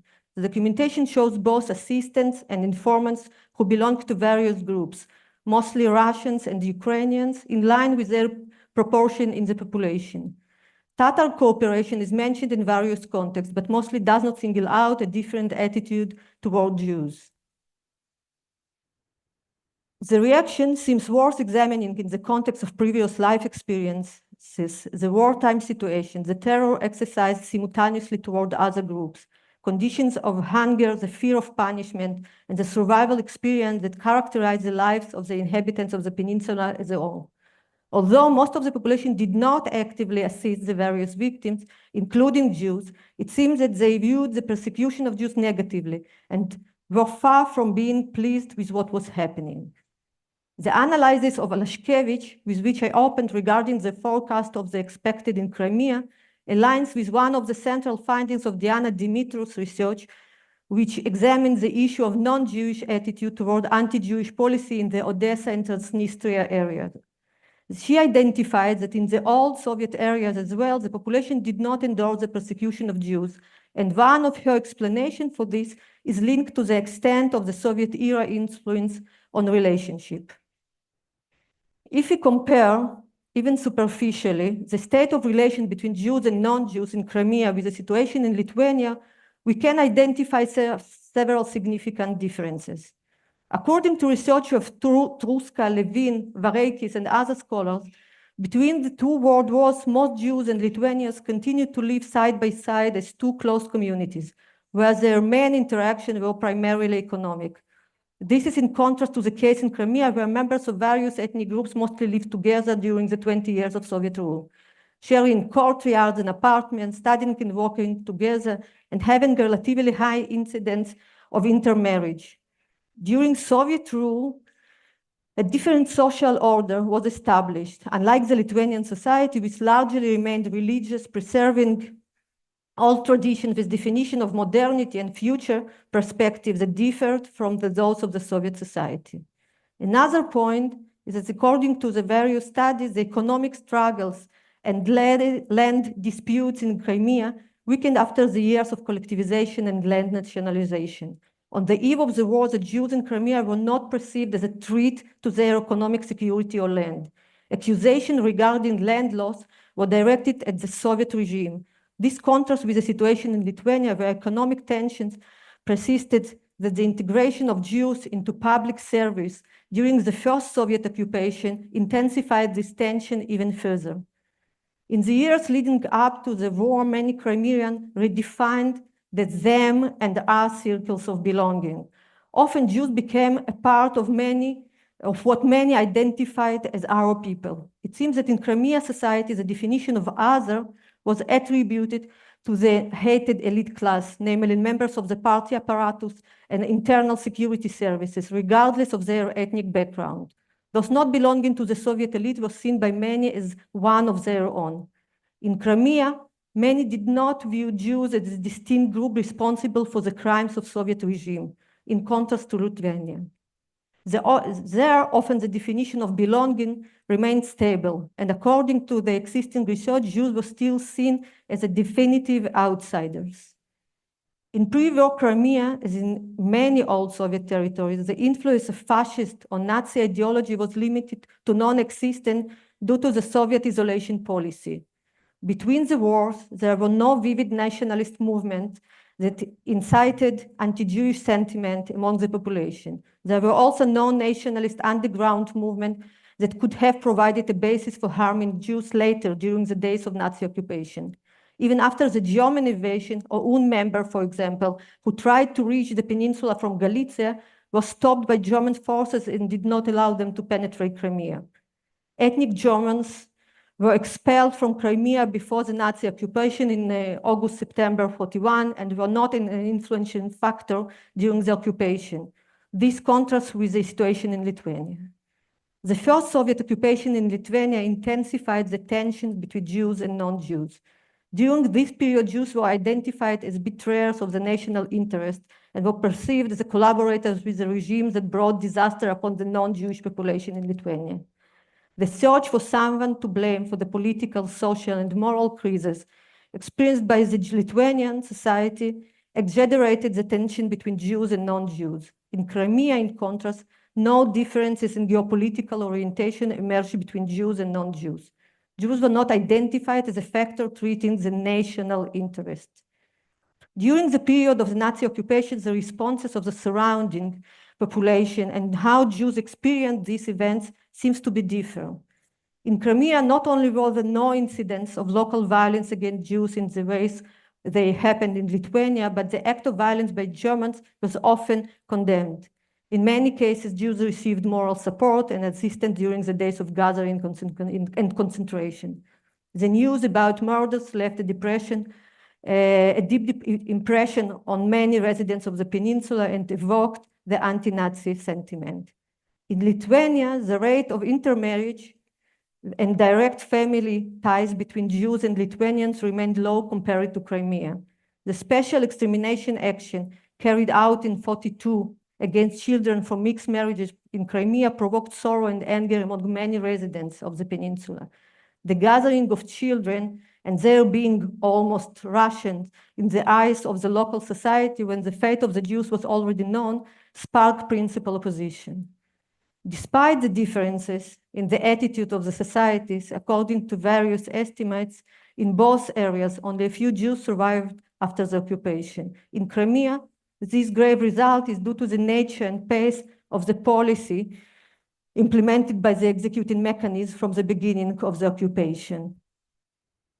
As Kopstein and Wittenberg wrote in their book, Intimate Violence, one thing is clear: where minorities are better integrated, they are less despised, looked on with less indifference, and more likely to be thought as a part of the community and deserving of protection.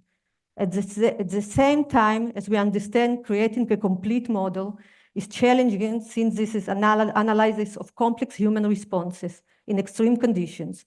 The complex mosaic includes elements related to ethnic social background, political reality, social norms, aspects of modernity versus conservatism, issuing of belonging and alienation, all in the context of wartime and extreme violence.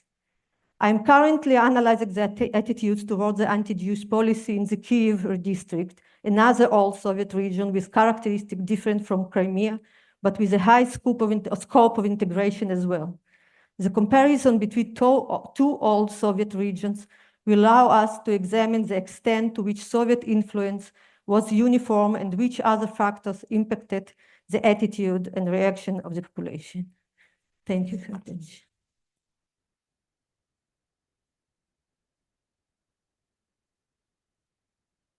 Thank you, dear Masha. Ačiū. Ir dabar dairausi jūsų rankų, turime laiko. Thank you very much. Do we have any questions to our presenter? We have a time for one or two reactions from the floor. Gal ne visai į temą, bet aš norėjau. Perhaps it's not related to your topic, but I wanted to ask what policy and destiny was about Karayims. About the Karayims. Yeah. So the political, the policy, according to Karayims, it was similar to the Lithuanian case. They were out of the repression policy, also in Crimea. And they were, as other part of the population, also some of them collaborators and some of them victims from other groups, and more of them normal, regular people. So it was the same. The anti-Jewish policy, it's only against Jews and Crimčiaks, the whole population. Ačiū. Ar dar būtų klausimų? Kol kas rankų nematau, tai galbūt diskusijoje. As soon as we don't have any more questions, perhaps you'll be able to pose your questions during the discussion. Thank you very much. And now I would like to give the floor to the representative of the Klaipėda University, Dr. Justas Stončius. I have his book in my hand. However, this time Justas will speak not about the Soviet times, but rather about the United States and also the Lithuanian diaspora. The name of the presentation is The Prosecution of World War II Criminals in the United States, the case of the Lithuanian diaspora. Hello, and thank you for presentation. First of all, I'd like to express my gratitude to the organizers for very smooth coordination of this event. Marius, Elina, Vytautas, all you deserve my praise. So let me start without much ado. At the end of the Second World War in Europe and approach of the Red Army, significant part of the local population left Lithuania. Often they left not in search for better life, but out of fear of repression. They saw or personally experienced these repressions during the first Soviet occupation. However, some of them also fled from criminal responsibility for collaborating with the Nazi regime or even participating in war crimes. Over time, most emigrants from Lithuania settled in the United States of America. Meanwhile, in America, after the end of the Nuremberg trials, the issue of war criminals was forgotten. Therefore, more attention was not paid to the issues of immigrants from Europe collaborating with the Nazi regime. This period lasted until the 20th century, beginning of the 70s approximately. At that time, interest in prosecution of war criminals was re-inspired by the trial of Adolf Eichmann in Jerusalem. Thus, the purpose of this report is to reveal how the prosecution of war criminals in the United States was conducted. The investigation singles out the initiated cases against expatriate Lithuanians suspected of war crimes. The American media has contributed to the actualization of the prosecution of war criminals. In the early 70s, journalist Charles Allen produced a series of articles and later published a pamphlet on Nazi war criminals in America. In his text, he also drew attention to the Lithuanian diaspora. Accusations of collaboration with the Nazi regime were brought against the Prime Minister of the Lithuanian Provisional Government, Juozas Ambrazevičius, and the already deceased signatory, historian Mykol Biržyskas, as well as Bishop Vincentas Brizgys. It must be stated that the book was based on Soviet disinformation. Incorrect information about American Lithuanians suspected of war crimes can also be found in another journalist, Russ Bellant's book, this one. For example, he claimed that there were local fascist networks in the US Republican Party, dominated by immigrants from Eastern Europe and the Baltic countries, that the Supreme Lithuanian Liberation Committee operating in America was fascist, that the American Council of Lithuanians defended suspected war criminals and promoted chauvinist racist beliefs, that the American Council of Lithuanians did not condemn the anti-Semitic organization Green Wolves of Lithuania, although in reality such organization did not exist at all. Despite the false claims, Bellant's book was praised in the American press as reflecting almost the entire truth about Nazi collaborators who had emigrated to America. There is no doubt that both Ryan and Bellant had limited knowledge about Lithuanian diaspora and their organizations, so there were many factual errors in the mentioned publications. On the other hand, the impact of Ryan and Bellant on the polemics between American justice institutions, Jews and diaspora communities from Eastern Europe and Baltic countries was significant. It was described by historian Saulis Sužiedelis as explosive effect. After the persecution of war criminals in America, the Soviet regime in Lithuania took care of leaking information to the American law enforcement institutions about priest Lionginas Jankauskas. The latter retreated to Germany at the end of the war and later settled in New York. Jankauskas was the main defendant in 1964 at the trial held in Klaipėda for participation in the massacres of residents of Skuodas and surrounding areas. This process was reflected in a documentary film created by the Lithuanian Film Studio. The film shows an excerpt from an article in the New York Times, from which a behind-the-scene voice read that Jankauskas claimed that in 1941, leading only the Red Cross and providing aid to the victimized Jews. That was his activity. There is a short excerpt from the documentary. Nei 1200 tarybinių piliečių Skuodo apylinkėse. O turėtų atsakyti Jankauskas, kuris dabar Amerikos laikraščiuose teisinasi esą 41 metais vadovavęs tik Raudonajam kryžiui ir teikęs pagalbą nukentėjusiems žydams. Bruklino gyventojams jis dulkė yra ir į dulkę pavirs. Bet mūsų kartai paliko neužgydomą žaizdą. Balsas už kadro nemini to paties straipsnio. The voice behind the frame does not mention the words of Jankauskas. Seen in the excerpt of the same article, in this article that you see, about the fact that this trial is demonstration related to the recently intensified anti-religious campaign of the communist regime.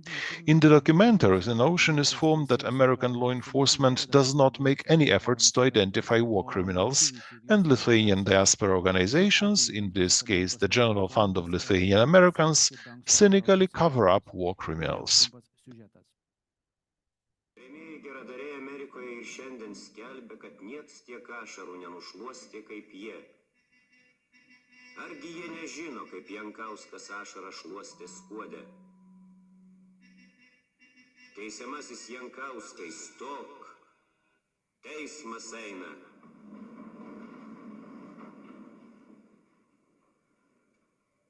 Tavo vieta čia. Tarybinio įstatymo vardu nuosprendis ir tiems, kurie šaudė, ir tiems, kurie vadovavo.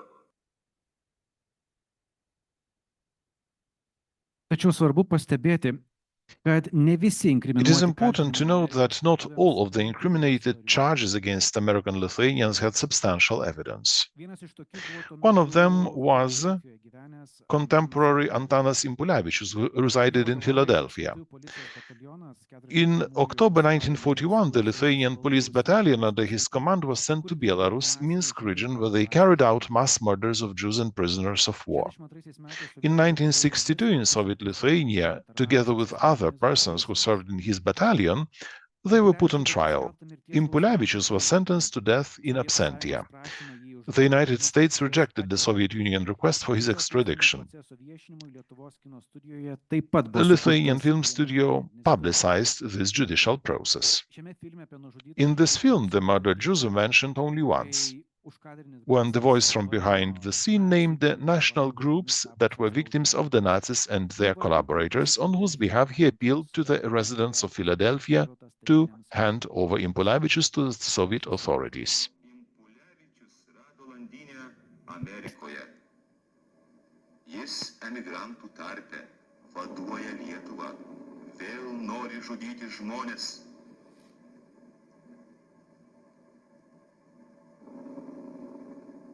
Tarybų Sąjungos užsienio reikalų ministerija savo notoje Jungtinių Amerikos valstijų ambasadai Maskvoje išreiškė visos lietuvių liaudies valią.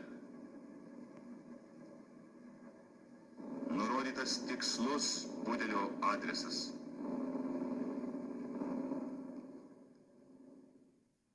Kauno miesto visuomenės atstovai vieningai pareiškė, kad Impulevičių ir jos sėbrus, masinių žudynių kaltininkus, reikia griežtai nubausti. Jie turi atsakyti už nekaltų žmonių ašaras, kraują, kančias ir mirtį. Medicinos instituto rektorius Zigmas Januškevičius perskaitė laišką, kuriuo kauniečiai tūkstančių sušaudytųjų vardu, visų gyvųjų lietuvių, rusų ir baltarusių, lenkų ir žydų vardu kreipėsi į Filadelfijos gyventojus, prašydami perduoti Impulevičių tarybiniams organams, nepabėgti budeliams. Tačiau teisminis procesas Amerikoje dėl However, the legal proceedings in America regarding Impulevičius never started, because he died in 1970 and prosecution was terminated. Meanwhile, in the main organizations of the Lithuanian diaspora, this decision of the American law enforcement was welcomed. There was no doubt that there could be truth in the allegations. American Lithuanians' lack of confidence in the incriminated charges was caused by the fact that the Soviet regime tried to discredit the active Lithuanian diaspora. For that purpose, compromising information was provided to American law enforcement. For example, a set of documents in English was published in Vilnius, and in the published documents, accusations were made against Ambrazevičius, Minister of Internal Affairs of the Provisional Government, Juozas Šlepečius, Kaunas City Mayor Kazimieras Palčiauskas.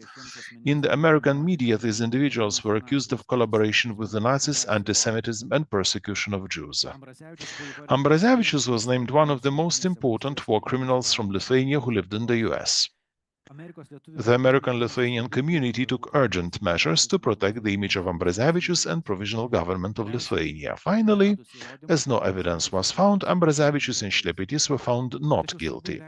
However, it is important to appreciate that the Provisional Government of Lithuania did not, in principle, condemn the persecution of Jews. Some Lithuanians participated in mass killing of Jews, and the Nazi regime formally allowed Lithuanian local self-government and police to operate. It was these factors that gave the Soviet propaganda tools to accuse Lithuanians of collaboration and direct or indirect contribution to the Holocaust.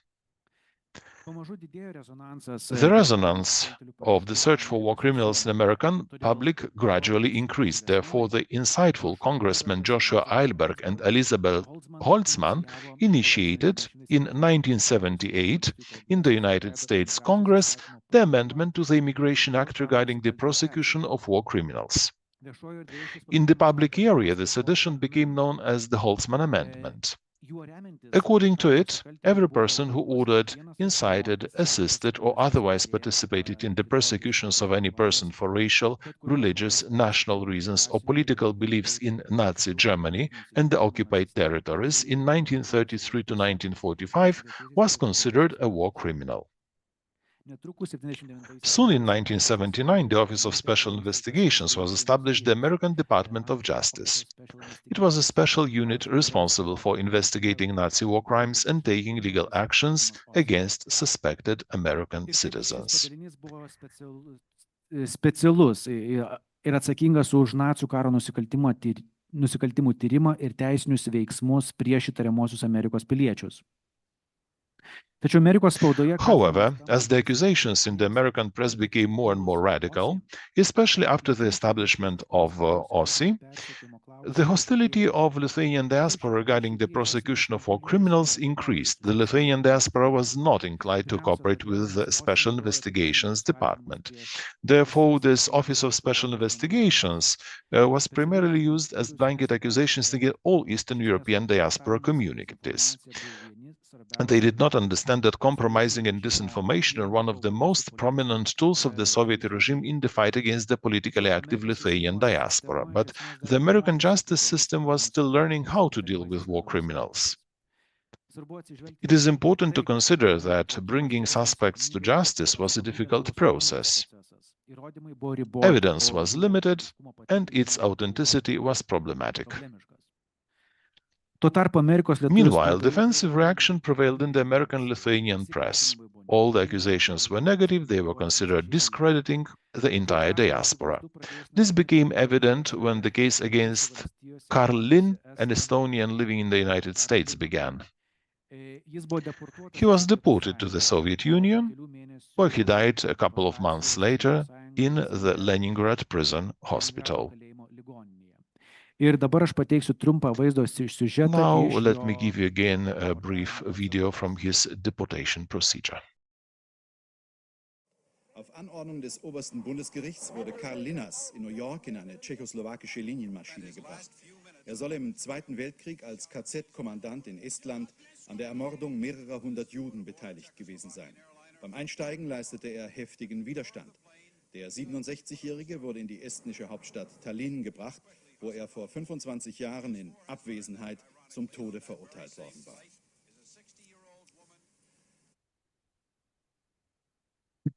tikriausiai sunerimusios lietuvių išeivijos Probably being organizacijos. worried, the organizations of the Lithuanian diaspora began to pay more and more attention to the defense of the suspects and the criticism of the OSI's links with the Soviet regime, especially with the KGB. The interpretation of anti-communist and anti-Nazi provisions of the provisional government and the emphasis on the patriotism of the Lithuanian activists front. Signs of hidden anti-Semitism often emerge in the defensive rhetoric. Thus, after the establishment of OSI, charges were renewed against Palčiauskas, who at that time lived in St. Petersburg, Florida. OSI's lawyers sought to have his citizenship revoked. Palčiauskas was accused of concealing his role in the persecution of Jews after coming to America after the Second World War. It was him who ordered the Jews to be herded into Vilijampolė ghetto. Palčiauskas's lawyers claimed that the Soviets had falsified his charges, and the mayor's office in Kaunas actually ceased to function after the Soviet occupation of Lithuania and no longer had any powers during the Nazi occupation. Palčiauskas did not see his fault. He said he had been only a nominal mayor. In court, Palčiauskas emphasized that he had protested against the transfer of Jews to the ghetto, but finally admitted that he had signed the order that imposed a curfew on Jews and forced them to the ghetto. He said he did not believe in Nazi politics and considered himself to be just a simple follower of the orders. In court, Avram Tori, who survived the Kaunas Ghetto, testified that Palčiauskas' assistant brought an order to the Council of Jewish Elders, which instructed them to plan the deportation of Jews to the Kaunas Ghetto. Tori said that he and other Jews tried to work with Palčiauskas after the Jews were ordered to be moved to the ghetto. According to Tori, Palčiauskas refused to meet with them, and once Tori received a message that if he tries to come to the mayor's office once again, Palčiauskas will, quote, will kick Tori not into the staircase but through the window. Tori said that Jews decided to collect the watches, gold and silver they had used and use it as a bribe to the mayor because they were afraid of what might happen if Germans found them. The American courts deprived Palčiauskas of his citizenship and prepared for his deportation, but due to serious health problems, it could not be implemented.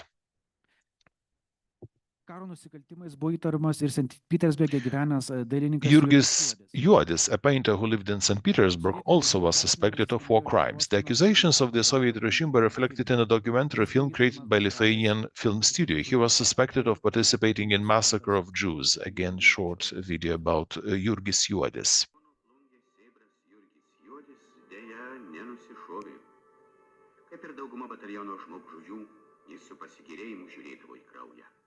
Juodis man prisimena kaip Stanislavas Gervinas, buvęs bataliono eilinis, teistas 1948 metais. Yra iš kitų karininkų. Gerai įstrigo atminty vaizdas, matytas Slucke. Tada buvo likviduojama žydų tautybės piliečiai. Nes ten, man būnant nuo duobės 30-40 metrų, mačiau, kaip vadovavo sušaudėme Juodis, Tamošauskas ir kiti bataliono karininkai.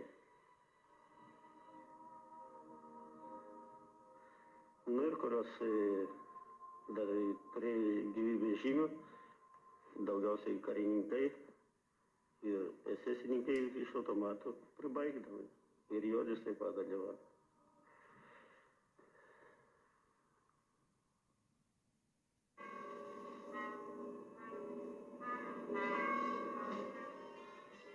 Jis kaip turėdamas menininkų gabumų nupiešė vėliavą, baltam fone kaukolę ir dar kažkokie tai ženklai buvo apačioj. O jis tą vėliavą įsmeigdavo, prie mašinos pritvirtindavo ir tuo pačiu sukeldavo kažkokį tai pasibaisėjimą žmonėms. O jis sakydavo, mirtininkai atvažiuoja.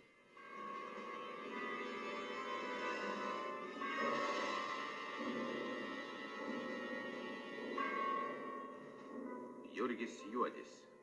Šiandien gyvena Jungtinėse Amerikos valstijose. St. Petersburgo mieste. Dailininkas rengia parodas. Fotografuojasi su kitais išdavusiais tėvynę ir aktyviai šūkauja apie žmogaus teisių pažeidimus tarybų Lietuvoje.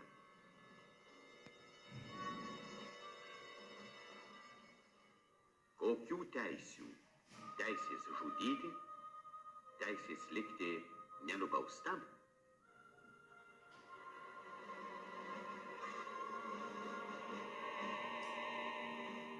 Juodis pats aktyviai kaltinimus neigė. Juodis actively denied the accusations. He maintained that the accusations were prompted by his anti-communist paintings. For example, one of the paintings depicted Lithuanian Simas Kudirka, who defected from the Soviets to an American ship and asked for political asylum.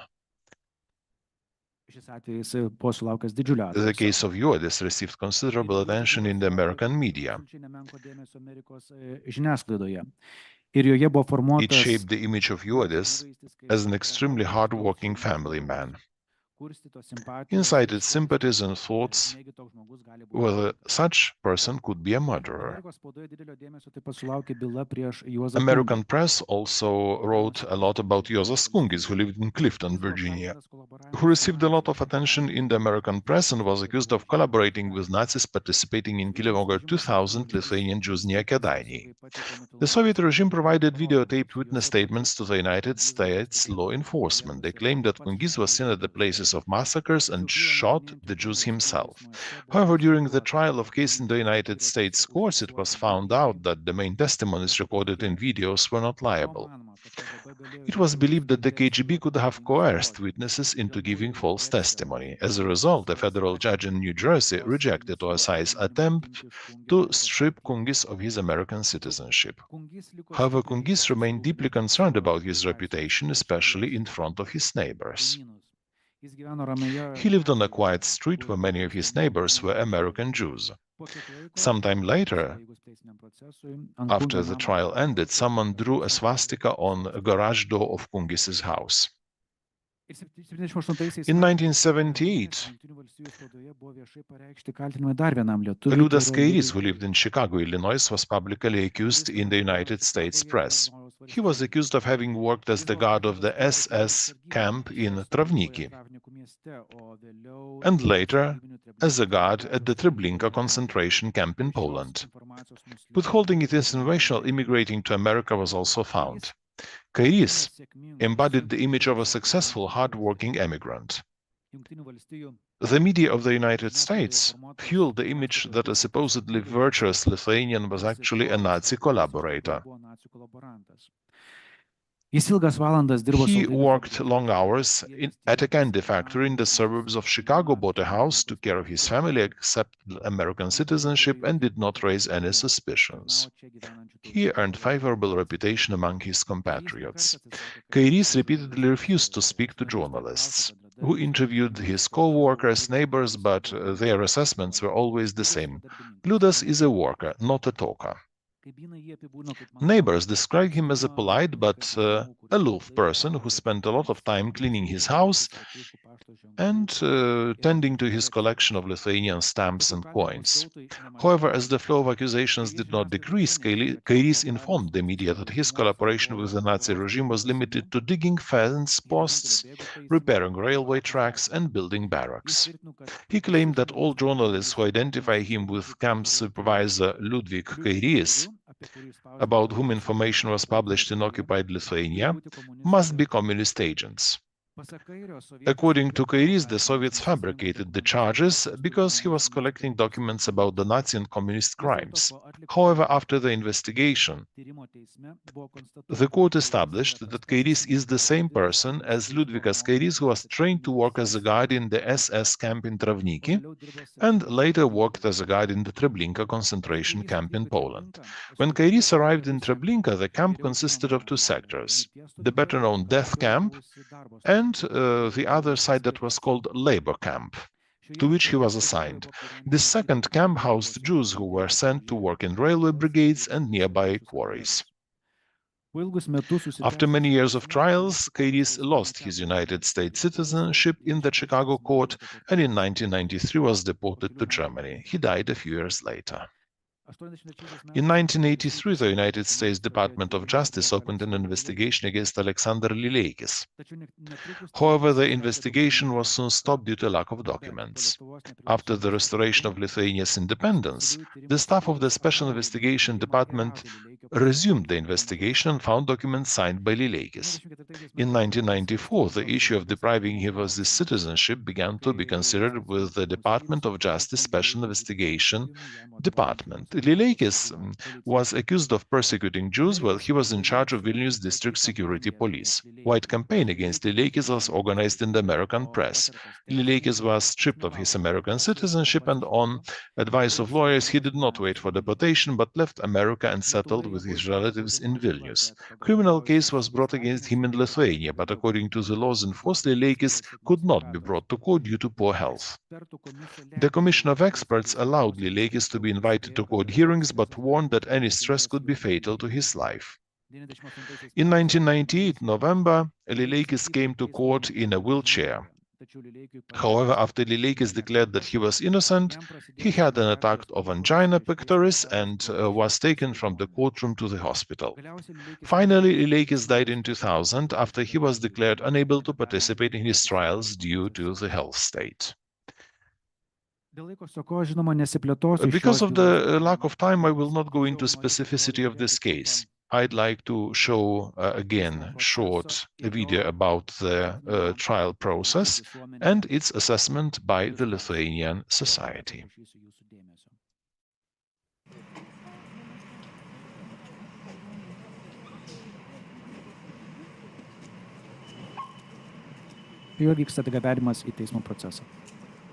This is the bringing to court.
Žmogaus iš tiesų posėdžio negalės daryti, galbūt šitą.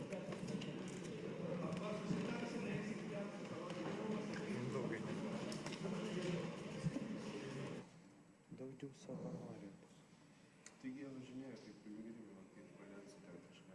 Prasimenu ten. Kurios vencimai ten buvo, nesakė, kad tiesiog tokia kaip priedangos organizacija.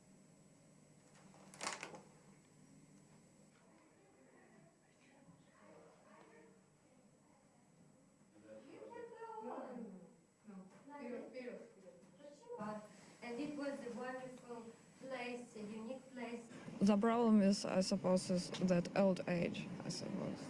We don't have to pay attention to such an old man. Let have him a right to die, actually, of his own death, and that's it. My opinion is that there should be such a trial because he is being sued for what he did when he was young. No, he is not going to be killed. He just has to be called guilty. That's it. And die his own death. I think that people are waiting now until he dies, actually.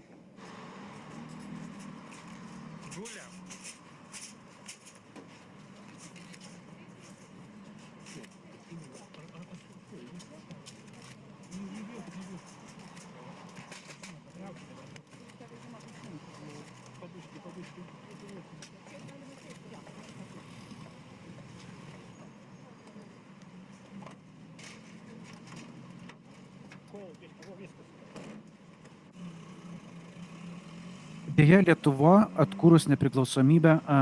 Unfortunately, after the restoration of independence, Lithuania was unable to prosecute war criminals and provide an unambiguous legal assessment of those Lithuanians who actively participated in the Holocaust.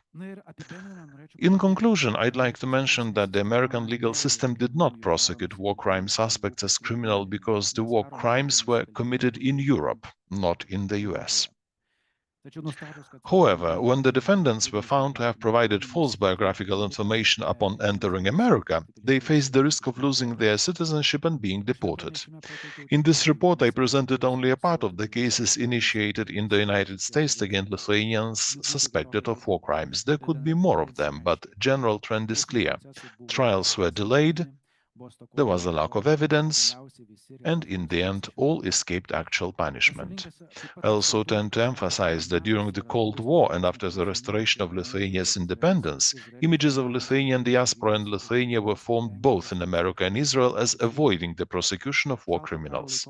During the Cold War, American Lithuanian organizations generally did not cooperate with law enforcement institutions and maintained the position that the suspects were innocent.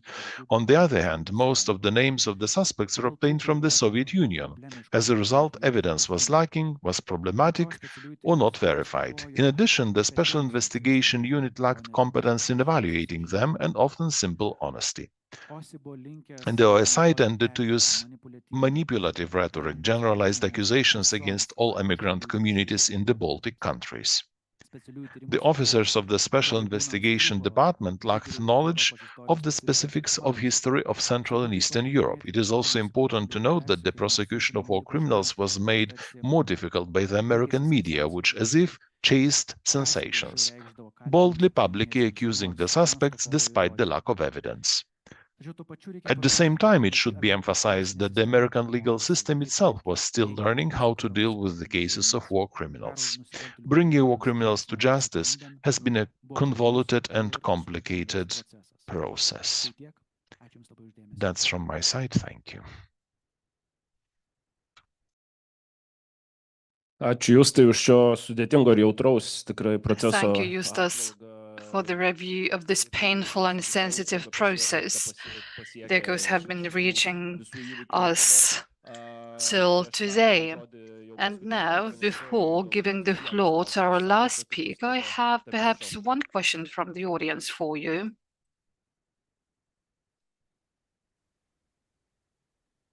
Thank you for this great presentation. I have 1,000 questions, but I just will limit it to two. One of them is a technical question. So at the end, you started to sort of answer this, but my question is about the quality of the research done by OSI and by the American courts. And I mean, you mentioned that they didn't really have this knowledge, but I worked on one of these trials in the early 2000s, and I was actually surprised at how what lengths they went to involve historians in the research. So maybe this evolved over time, and you can say something about that. And the second question is about this cultural moment in the United States with regard to looking for these war criminals. So, for example, in 1982, there was a Stephen King novel, Apt Pupil, that's sort of about this moment, and there was almost like a kind of witch hunt environment, I think, that was building up in the U.S. And maybe you can say something about why, that particular. I think it's basically the late 70s, early 80s is when we get this moment. But maybe you have a different idea about when exactly that moment is. So thanks. Dėkoju už klausimą, aš galbūt atsakinėsiu lietuviškai. Thank you so much for your questions. I will be trying to answer the questions in Lithuanian, and when we meet, I will try to elaborate. When it comes to the quality of the research, as I mentioned, there are some specific matters. For example, in 1940, we were occupied by the Soviets, in 1941 by Nazis, and there were many things, let's say the matter of collaboration, anti-Semitism, and many other phenomena, let's say frustration, moods, occupation by Klaipėda, then ultimatums from Poland. So many actors were participating in the process, and it required our specific knowledge and understanding. And the researchers of that period, when they started to act, they lacked this nuanced approach and the knowledge of the details of the time. And the team that was gathered for the research included, let's say, two historians, including Paulius Ožietis. And we had the conference in Kaunas, and we discussed this with the professor, and he emphasized himself that at the time of OSI, there was a lack of knowledge, and he himself also lacked time for covering all pieces of research. So I want to say that not always the research was finished, completed. Very often there were some manipulations and speculations used when it comes to the facts. Sometimes the facts were speculated and manipulated in the public spaces and the media channels without checking it beforehand. So of course it's a matter of discussion. Perhaps I should add something to it, but maybe we can do that when we discuss it in more detail during the break. And when it comes to the cultural moment, again, it's very important to know how this knowledge of the Holocaust came to the USA. There were no intentions to establish the Holocaust Museum after the war. It was only at the end of the 20th century when it was established in the first place. So if we start with the Eichmann's process, then there was the movement, and we realized that something's wrong with our society. And I emphasized more than once in my presentation that the USA society was always very manipulative when it comes to the war criminals. But it's hardly for the congressman to be involved in that process in the first place. So again, it's a matter of discussion, and we can continue during the break. Thank you, Justas. You can continue this important discussion during the break. And I now want to give the floor to Dr. Modestas Kuodys from Kaunas 9th Fort Museum of Lithuania. And the topic of his presentation is information about the Holocaust in Kaunas in the Soviet Lithuania newspaper during the period of 1944-1945. Good afternoon, everyone. It's the second day that we've been commemorating the Holocaust, this painful event on the 80th anniversary of Kaunas Ghetto. So I suggest that all of us go back to that painful period and to the very commencement of that period on the 80th. We have the 80th anniversary today, but let's go back to the first anniversary of the Kaunas Ghetto, and let's review of what was happening in the Lithuanian media, in Kaunas media at the first anniversary of the Kaunas Ghetto. I have this speech, quite of an academic nature, and I will start with the problematics. The layers of memory of the 80-year tragedy of the Kaunas Ghetto have not yet been explored in sufficient depth. This has been largely influenced by the flawed interpretations of the past established during the Soviet era. Not only was the term Holocaust not officially used, but there was also a desire to alienate even the phenomenon itself, to deny its uniqueness. The planned extermination of the Jews in the Nazi-occupied Western part of the Soviet Union between 1941 and 1944 was to be resolved in the polysemous abstraction of the mass merge of Soviet citizens. Everyone is well aware of this formulation. So this formulation was binding in the press and historiography and dominated until the 1990s.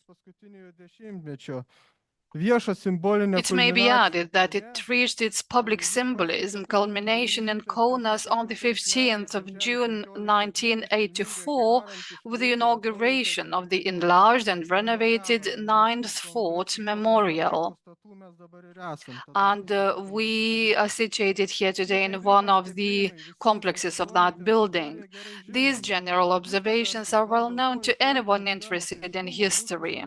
On the other hand, perhaps because of the external clarity of the topic, our historiography has so far not made much effort to record and highlight when and how the concept was established. It's high time to fill this gap. The material is quite interesting.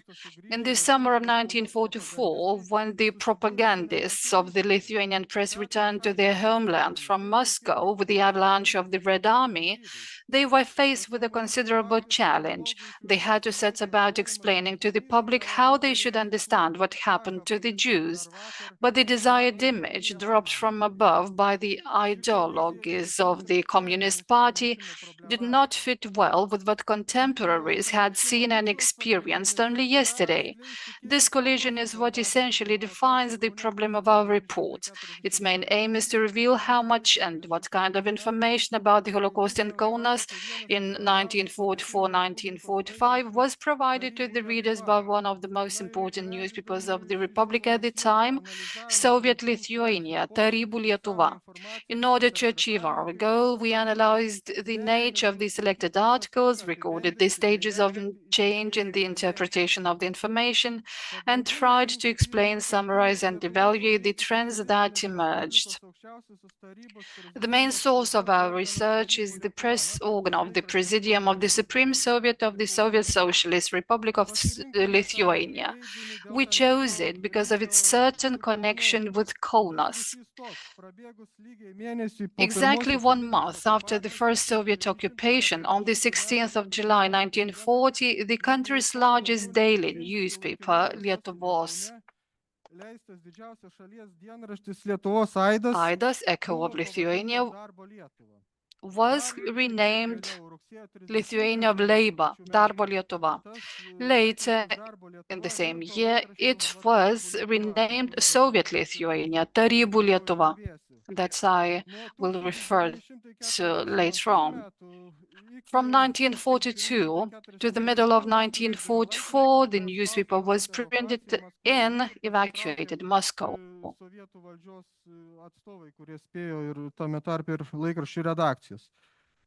Between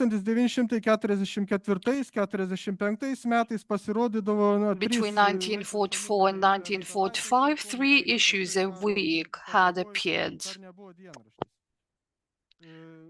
After the end of the war,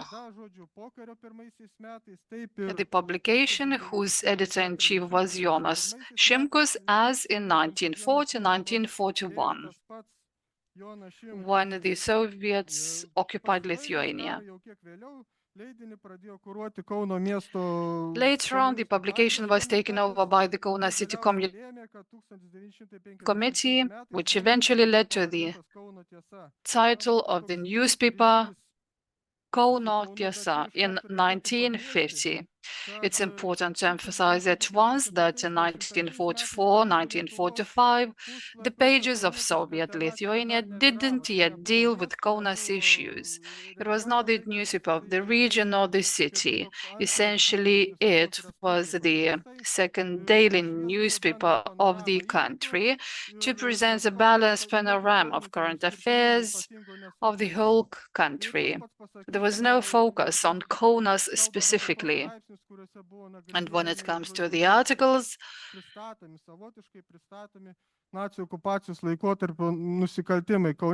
they were presenting the Nazi crimes, but there was no specific focus on Kaunas. Still, it's no news, it's no surprise that the location of Kaunas on the map of the Holocaust is extraordinary. It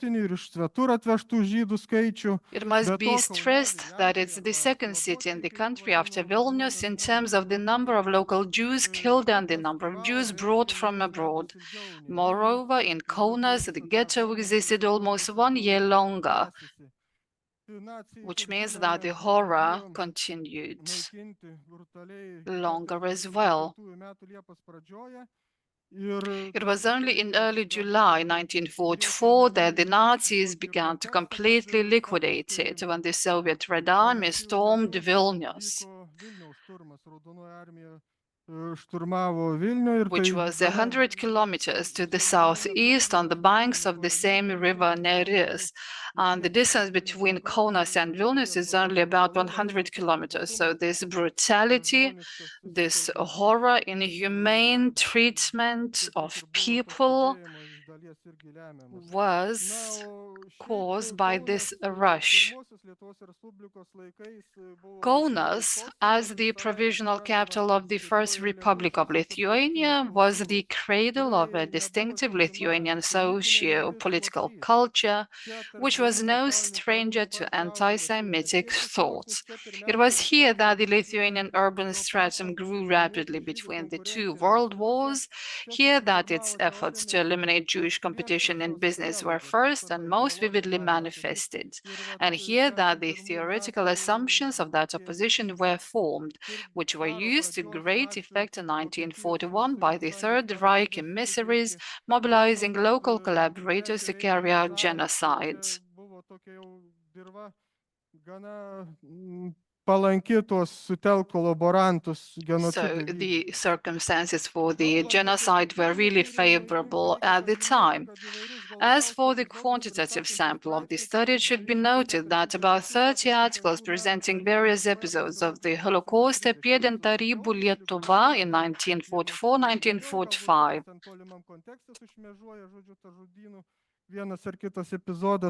And there were very few references to the killings when it comes to Kaunas events and the Nazi period. Again, there was a very small number of articles mentioning what was happening at the time, despite the fact that these events were very recent. Still, it shows that the Jews' situation was very unfavorable for the Soviets, and they were avoiding the analysis of that.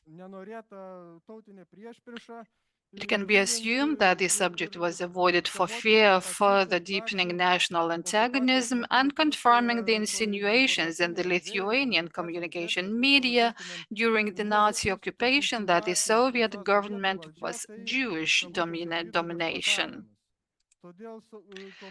Therefore, the Soviet press wrote about the mass killings of civilians during the Nazi occupation in a peculiar way. There was no emphasis on the gossips, on the rumor, but the content and flow of information allows us to confirm it quite firmly.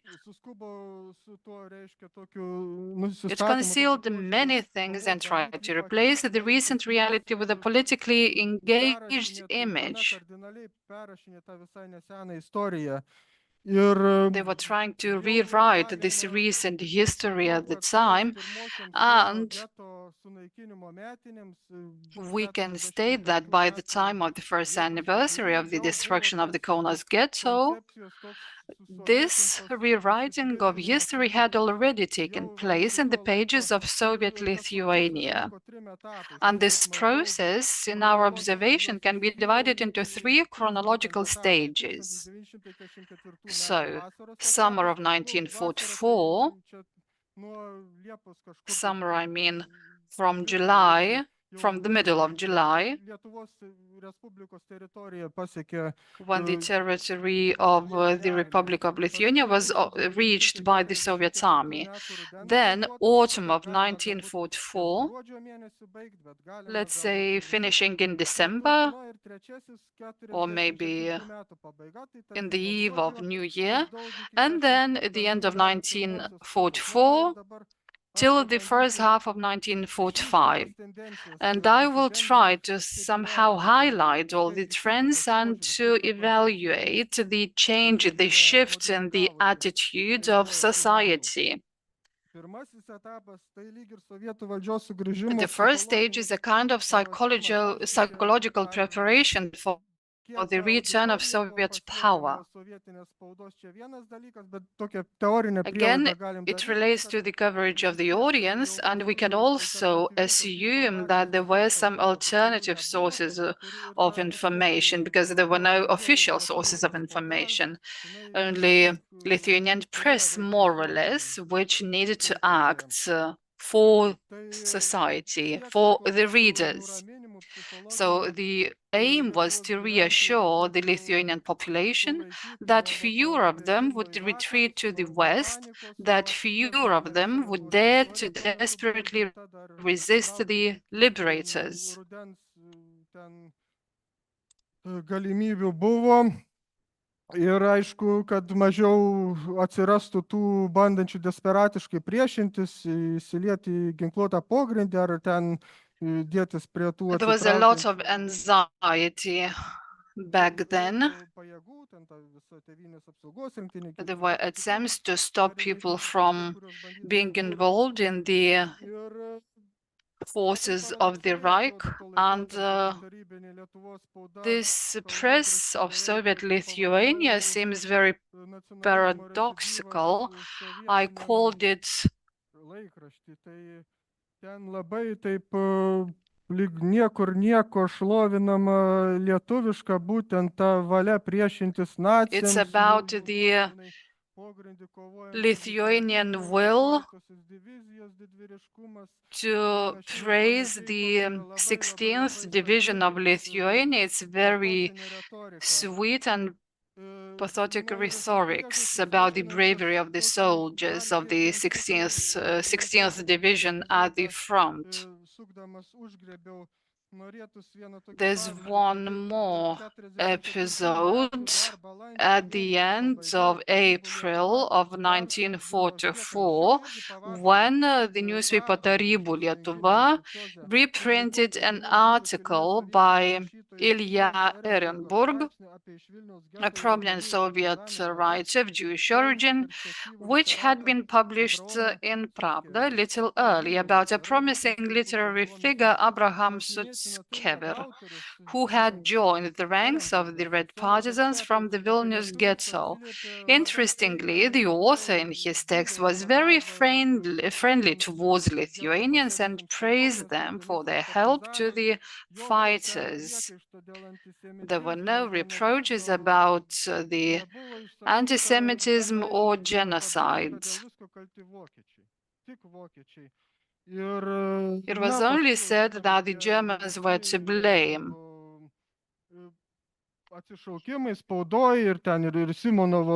Later on, let's say the poem by Simon about the revenge for the Germans and all other messages in the press emphasized and highlighted the war crimes during that period. So the Lithuanians were really lucky. If the Soviet propaganda had played the same fierce tune, all the atrocities would have started on this side of the Nemunas River. Dėl holokaustų, tai aišku, ir šioj pusėje Nemuno galėjo panašus tokie baisus ekscesai kartotis, įvykti jau anksčiau, reiškia, dar nepasiekus rytų before the East Prussia was reached. This was apparently refrained from because of Stalin's refusal to allow public questioning of the fraternity and unity of the peoples of the USSR. On the other hand, in the same year, in 1944, there was the same motive dominant about the status of the Soviet Republic to Lithuania. And again, it was the highest power of Stalin about brotherly republics, brotherly friendship, which was not questioned, and there were no other alternatives as only to fight against the beast of Hitler. No betrayals and no other alternatives existed, including the amnesty based on propaganda. On the other hand, when it comes to the collective blame, it was not alleviated, it was not somehow eliminated, because we are aware of the deportations of different nations, Chechens, Crimean Tatars, Volga Germans, because they were deported from their homelands for treason without any other clear reasons, in accordance with the principle of, as I said, collective responsibility. So in this Soviet press, everyone was encouraged to enroll in the Red Army. There was the mobilization. They needed this live power, live force. And this hatred towards the Germans was really propagated in the Lithuanian press based on the nation, because the Germans were called the beasts, and there were lots of civilians that were targeted. So this kind of propaganda was also visible in the Lithuanian media, Lithuanian press. It resembled the oral war that was happening before the war in 1939, when Klaipėda Nazi separatists were standing before the court. So the Germans had to be responsible for something that was happening several hundred years ago. And everyone remembered what was happening in Pirčiupiai. These events were only of several months old.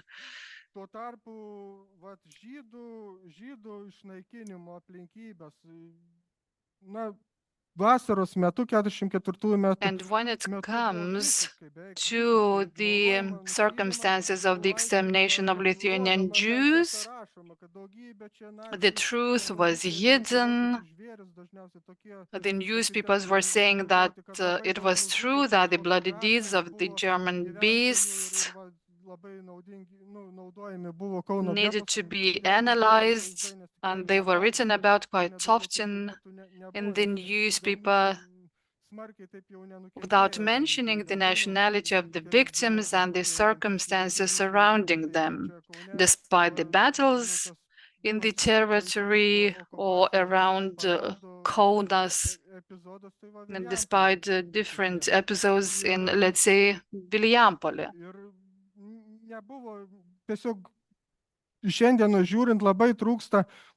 And from today's perspective, there were no statements that the Jewish community, 95% of the Jews in Lithuania were executed, were liquidated, were killed. we wouldn't find such a fact stated in the press of that time. And then the trend changed in the autumn of 1944. That's the second phase we have identified. It was only then that, for the first time, somewhat more specific information about what we now call the Holocaust appeared in the press. This change seems to have been brought about by the realization that the apparently exaggerated pandering to the Lithuanians of the past was turning into a dangerous nationalist heresy with no tangible achievements, and that it wouldn't be possible to bury the Jewish question permanently without comment. So it was only the autumn of 1944 when such signs became visible. The preconditions for moving the issue were also provided by the initial inspections of the sites of the mass killings, excavations of a small scale, including the Ninth Fort, and finally, on the 9th of September 1944, the newspaper Tarybų Lietuva informed its readers that the Special Commission for the Investigation of German Atrocities in Kaunas and the district had been in operation for some time. Of course, I can refer to the address and aims and so on, but we have no time for this. And the public was urged to assist the investigators in any way possible, to provide information and so on. And the need to publicize this type of material was also actively emphasized. So there was more information in the press, it was provided more freely, there were more facts, and this view started to resemble a little bit what was truly happening. There were many authors of these articles, including Balys Krasauskas and Maya Ellen. They were writing about the mass murders in Kaunas. There were photos published, but all that was told to you yesterday. So we have this information background, which was richer, which became richer in 1944.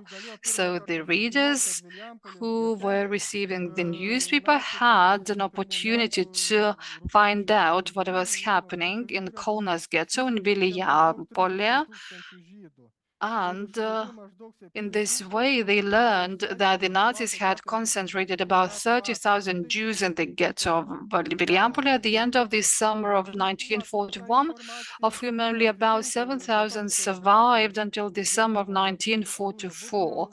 And Arūnas Bubnys also published the monography about Vilijampolė ghetto, including all the numbers which really correspond to this information. And then there was no precise data about the numbers of Jews liquidated, killed, exterminated. The information was really vague about the ones deported to the concentration camps in the occupied country of Poland. There was no information about the ones killed in that horrendous fire.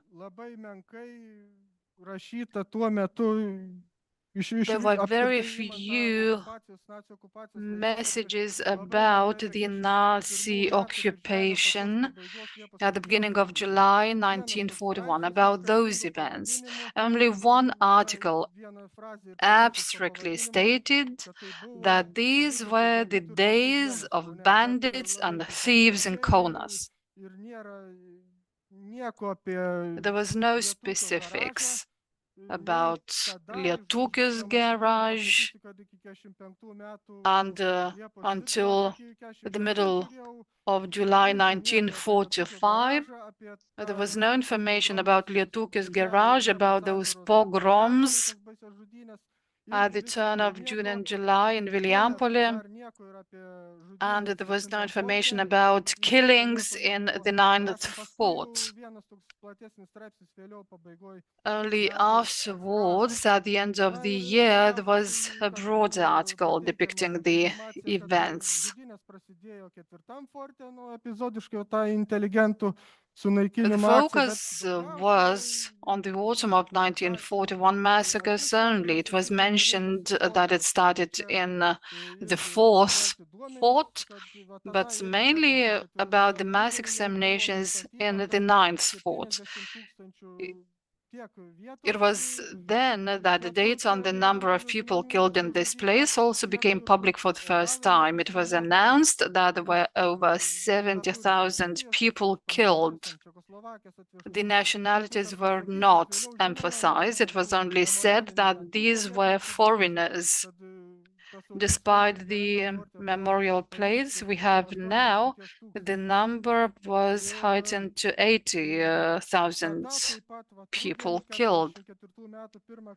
In the autumn of the same year, the readers were presented with the information that there were many foreigners killed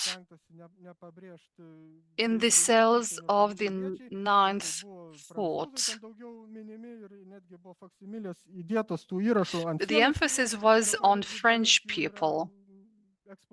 There was no emphasis on the Jews. And you now have an opportunity to have a glimpse at the extracts from the articles of that time hanging on the walls here. We know now that the victims were French in 1944. And the information was very scarce at that time. The French people also had very little knowledge about what was happening here in Lithuania, and this relation between the war crimes and between the events in Kaunas became apparent later on, maybe because of the language barrier or something else. Of course, there were more horrendous events taking place at the time. We remember transportations to Siberia and to the third, we remember the third convoy and so on. Anyway, when it comes to the tragedy of the Kaunas Ghetto, especially the final action with its devastating fire, it was not left behind the massacre of 1941, but still information was very vague and abstract. There was no clarity provided to the readers when it regards the dates of the events. Everything was mixed up. So information was really unclear. The main difference, the main feature of that period in the press was that although the factual circumstances, the intensity, the torture of the people were reflected in quite a detail in the press, but there was an avoidance to somehow link the events with the nationality of the victims. Maybe there were some phrases, single phrases, or mentionings that, first of all, the residents of the ghettos were killed, who were of the Jewish nationality, and the word Jew was almost the taboo, but still, let's say in the article of Baltas Krasauskas called the Ninth Fort the graves of the European nations, never mentioned the word Jews. So it's really quite a cynic view to the situation. But the situation wasn't improving. If we start analyzing the very third phase,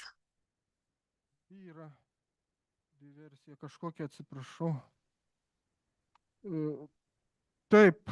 Ir apskritai tada ignoruotas we can see that toks kaip aukos vaidmuo vėl jau tada the role of Jews as victims was ignored. Grynai tarybinio piliečio masinių tokio bendros visumos aukų fašizmo abstrakcija ta va ta And didžioji. the abstractions of victimization started dominating in the Lithuanian press. So at the end of 1944, at the beginning of 1945, the attention was paid to local collaborators who had helped the Nazis in their massacres. And these were the functionaries of the then administrations, some figures of those administrations who started blaming the single individuals involved in the Nazi forces, and then the existence of the division becomes more prominent. So any anti-Soviet resistance was linked with the Nazi crimes, with the collaboration, and the guilt was directly attributed to that. There were no talks about the Soviet crimes or the ones who were spreading information during the Soviet occupation. So it was the moment of propaganda. And there was almost no information about people, about individuals who we can reasonably call the righteous of the nations of the world, who were helping the Jews during the war.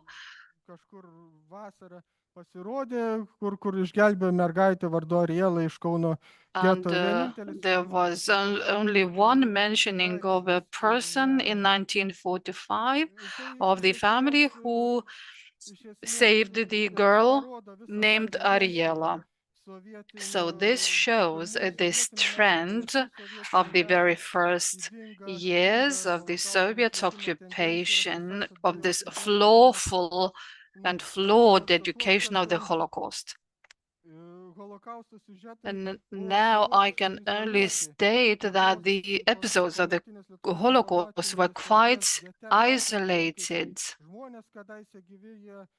when it comes to those people who were alive and then killed.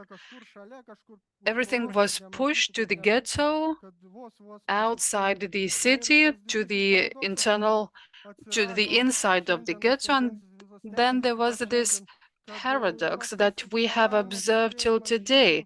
This ignorance, this willingness to separate the Jewish history from the Lithuanian one was really acceptable to the pro-Soviet society of Lithuania and to the super patriotic society, and because no one was willing to know what was happening.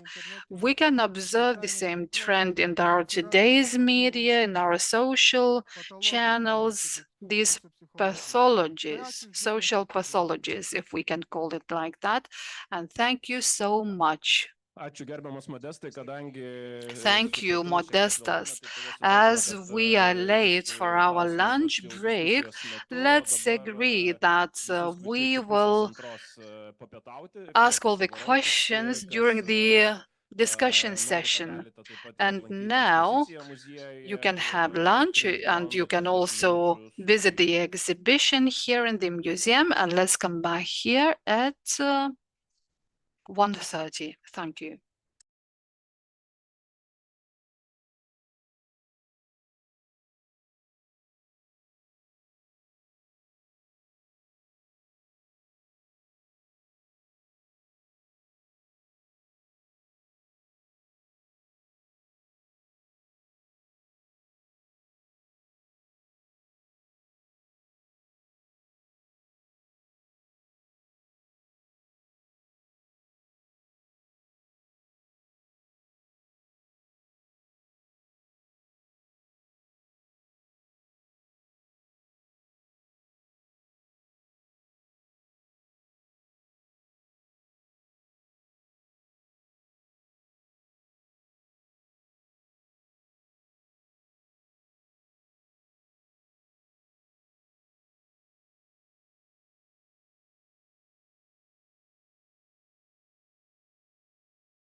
Taigi, laba diena dar kartą, mėly So, kolegos. good afternoon, esteemed colleagues, once again.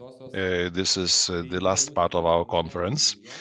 2 days during very interesting event, Scientific International Conference, the 80th anniversary after the liquidation of Kaunas Ghetto. What we remember and what have we learned? The 2 days experience to me was indeed very enriching, because not only did we speak about the oversight of the Kaunas Ghetto and the historical perspective of it, we also looked at the Holocaust in the broad sense of this word. We wanted to check different aspects of it. We heard a lot of interesting reports and presentations, and there are also insights that will have been used by our colleagues in our practical activities in the future. And the motto that we have inserted into our name, what do we remember and what have we learned? Looking at the retrospective of the 2 last days and also presentations of our colleagues, we indeed see that we have not learned everything. There is yet a lot to be learned, and perhaps we don't remember not everything that we should. So research in this area should be continued. This is a unanimous decision, I'd say, and we'll try to focus also on our discussion and also enrich our perspective, because there were questions that we lacked time to answer during the main sessions. So perhaps we will start with the very specific questions, and then together with colleague Vytautas, we will try to go into broader horizon and also contemplations about the results of this conference. So perhaps Vytautai, why don't you start with your questions, and I'll try to accompany you during this discussion. I'd like to emphasize that our time is limited, and discussion always is prolonged. It has the trend to be prolonged, so indeed we have to fairly finish this discussion at 2:30 p.m. sharp. So I will be this bad moderator who will always look at watch and remind about the end of the discussion, whether it's interesting or not. All right. So Vytautai, why don't you start? Thank you. Good afternoon, our viewers and participants to the conference. We indeed have a couple of questions that were addressed to you, and they were written in the English language. I'll try to translate them to Vadim. Whether international assistance was provided financial-wise. Did you have enough funds to research the documents? Movement, which was it's a word flight in Hebrew, escape, and was it, I wouldn't call it international organization. It clearly had support of American Jews. I think so. I'm not a historian of this particular movement, but those who needed to procure fake documents and had no money could, through friends and colleagues, Jewish colleagues and Jewish friends, obtain such financial aid to buy them from black market and people who were producing those documents. So in a way, yes, it was international help. One can say such thing. Perhaps I'll interfere here, and I have also a question to Vadim, which is linked with your presentation, in fact.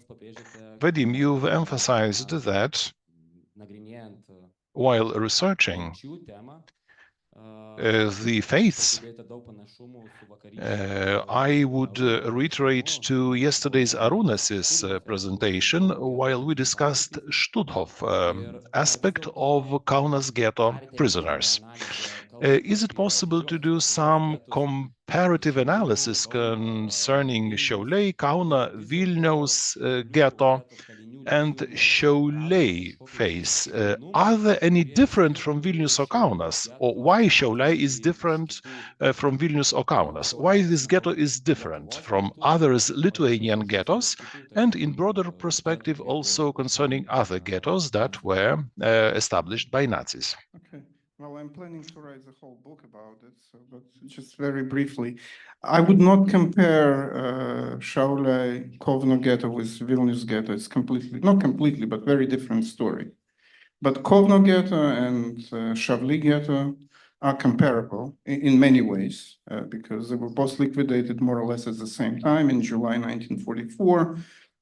Prisoners were deported to the same camp in the beginning, Stutthof, where men and women were separated. Arūnas talked about this more than I did because this was the subject of his presentation. So one can compare it, of course, these two ghettos. But Vilna Ghetto is a different story because of the history of Vilna, Vilnius, Vilna, and composition of the ghetto, administration of the ghetto, and it was liquidated almost 1 year early in 43, and many people from Vilna Ghetto were deported not to Stutthof, as you know, but to Estonia and Latvia.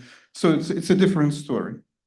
And one can compare, of course, you know, Kaunas Ghetto was much bigger, larger than Šiauliai Ghetto, but stories are intertwined, you know, because both cities were part of First Republic, independent republic.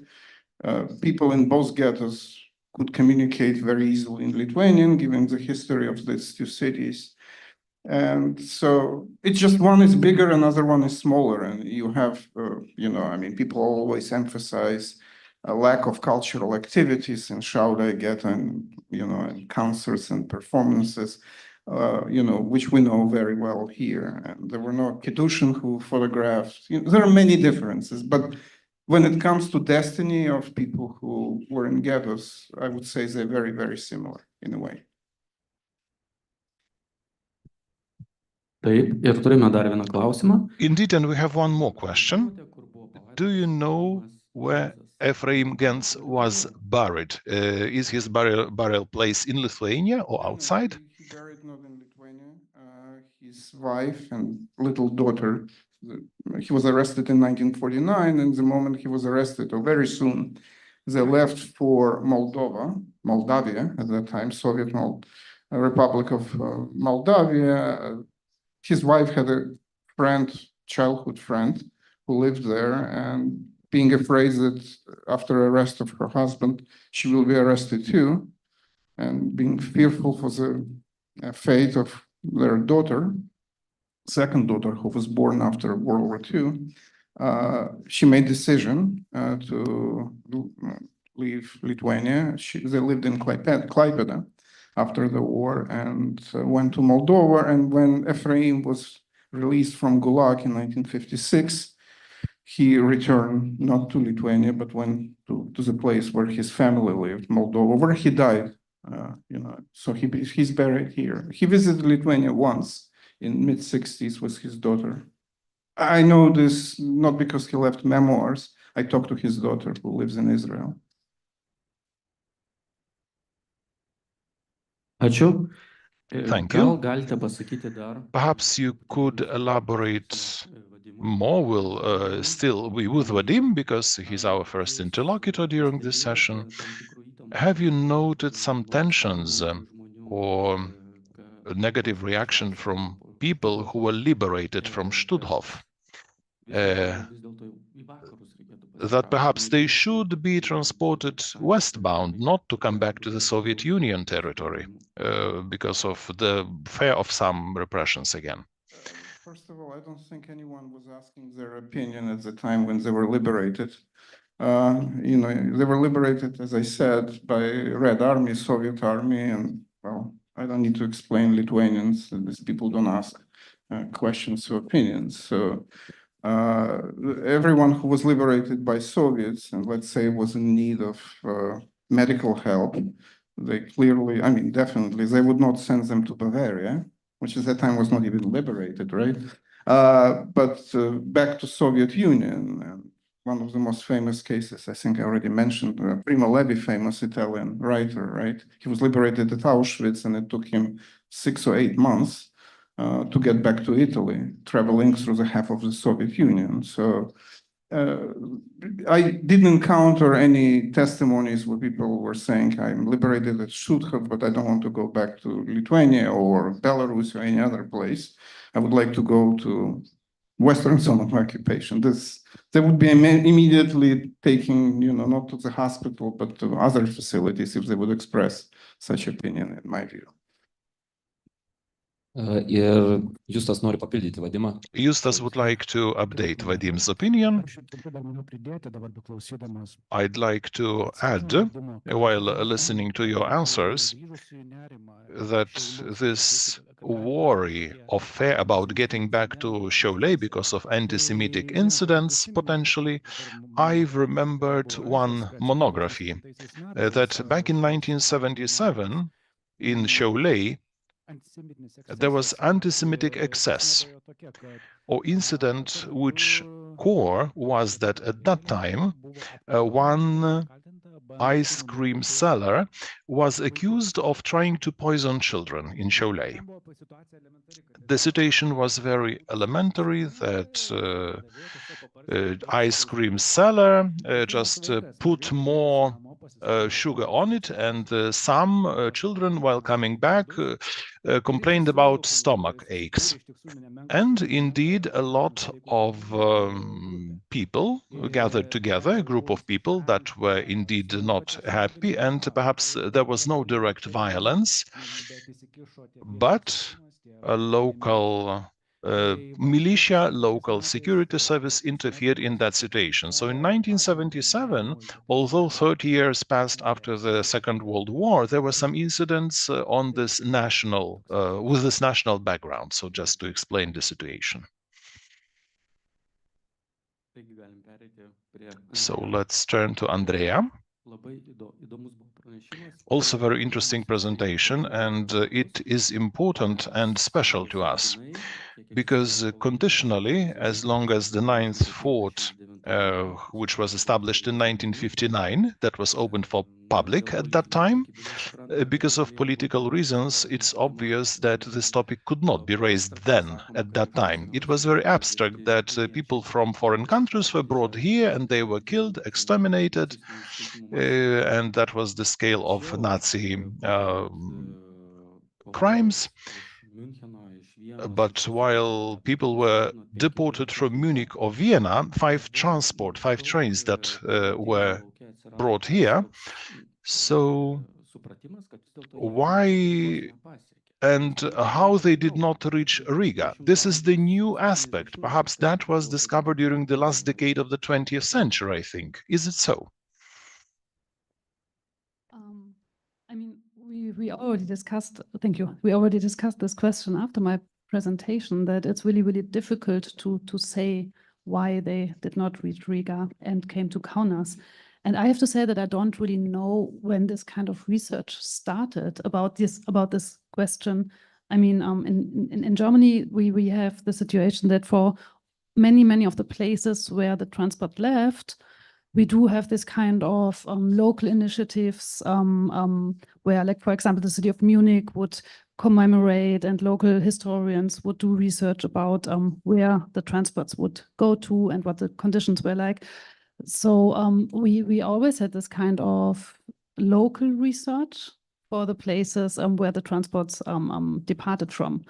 And so what I was trying here or in my project was to try to like combine these transports and see whether there are similarities when it comes to the expectations of those deported.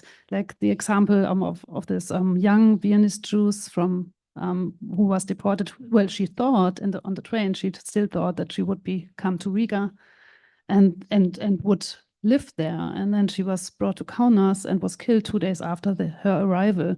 And so I was trying to do research in the expectations and what these deported Jews could know. So this is probably something new, I would guess.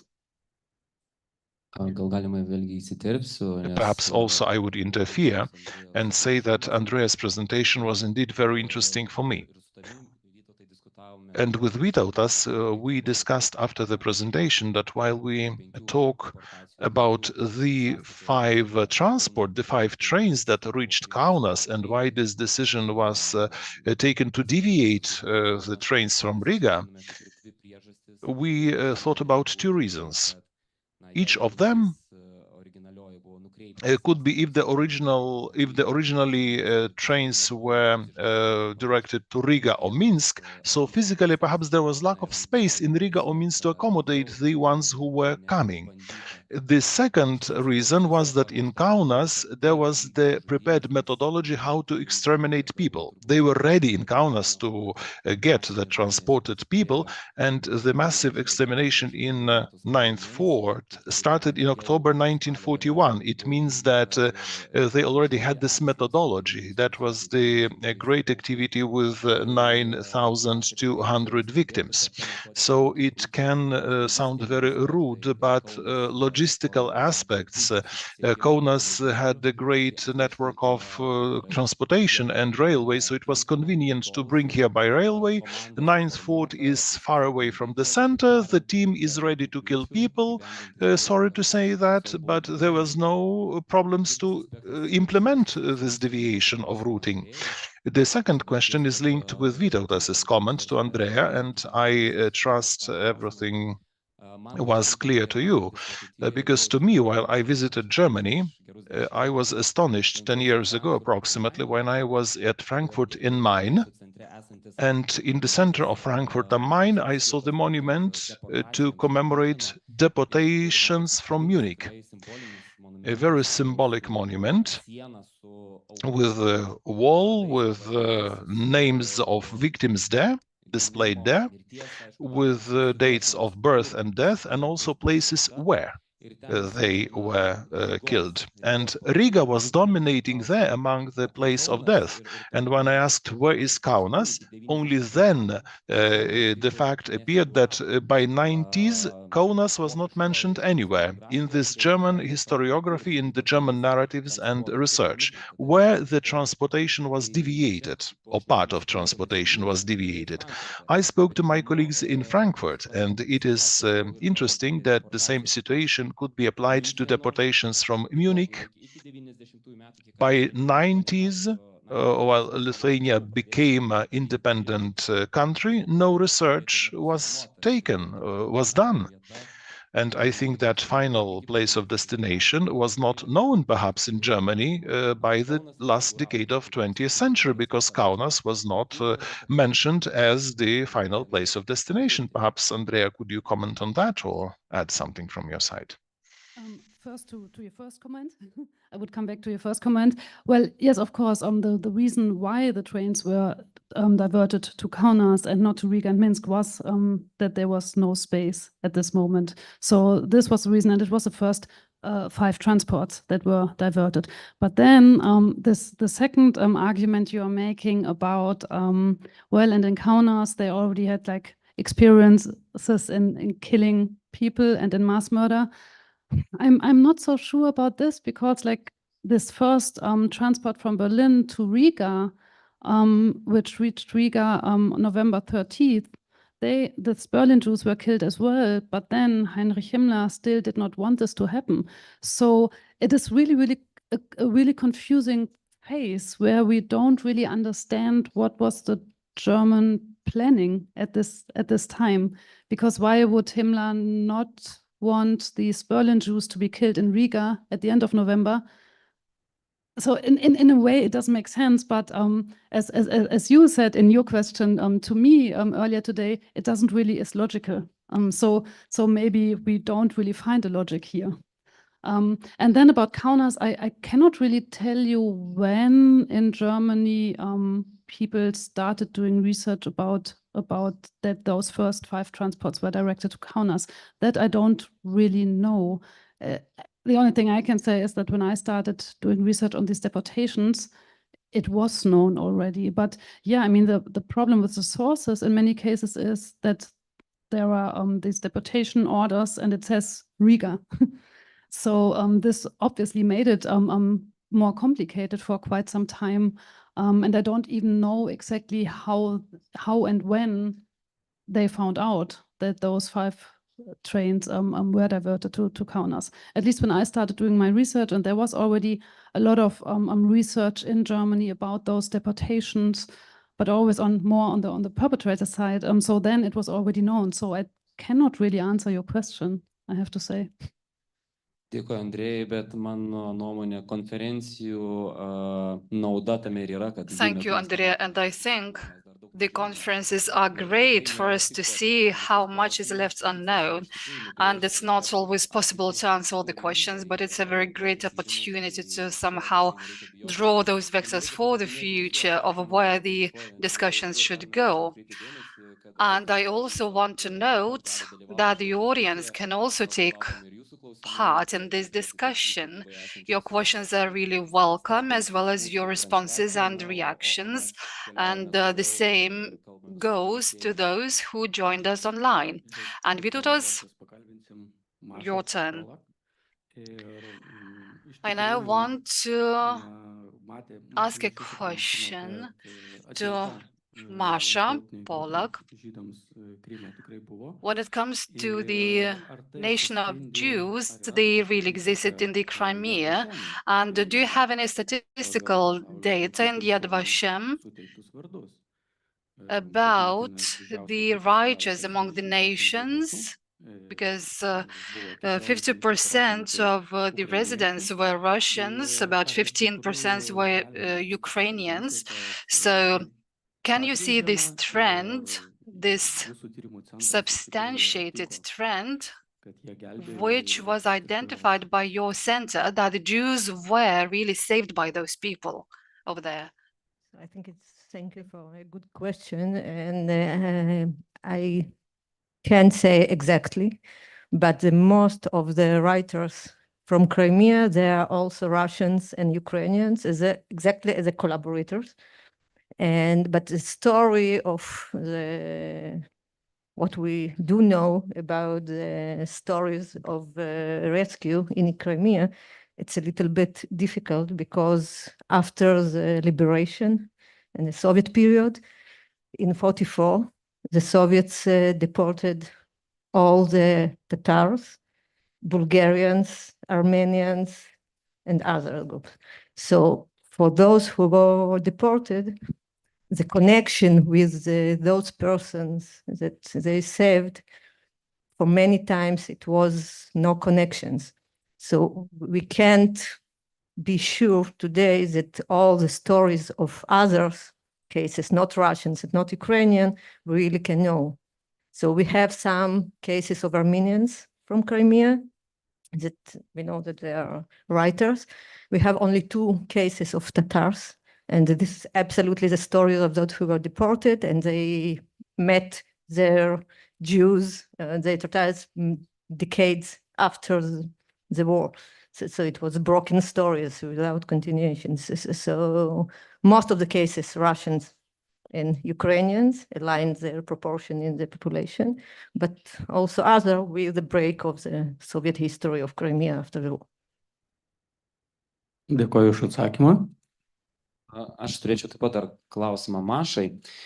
Thank you for this question. I also have a question to Masha. During your presentation, you made a comparison between the case of Lithuania at the beginning of the Holocaust, when you were analyzing the situation, the emotions of non-Jews in the Crimea at the time during the Nazi occupation.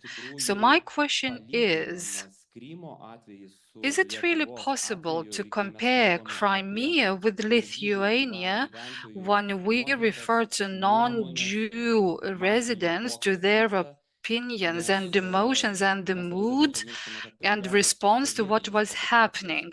Because we sometimes forget the aspects of the Soviet occupation before the Nazi occupation that took place in Lithuania. And I think that it had a direct effect on the moods of non-Jew residents, especially during the first episode. And we didn't have this aspect when we refer to the peninsula of Crimea. So is it really possible to compare those 2 cases? I think it's possible. I think it's possible. And I think it could be interesting to compare because on the one hand, we are talking about the Eastern European territories. And generally, we are talking about the chronological line of the invasion of June 41, and in from the Nazi policy, we have the same steps in the Crimea. It's later, only because of the occupation was started later. So it's interesting to compare the atmosphere and the general reaction between two East European, but very different in their dynamics and their reality, pre-war reality. And I think I'm interested in some, if you was here and you was here, in the definitions of circles of belonging, because I think it's very relevant for the Holocaust history and the relation between Jews and non-Jews, and also relevant for our life.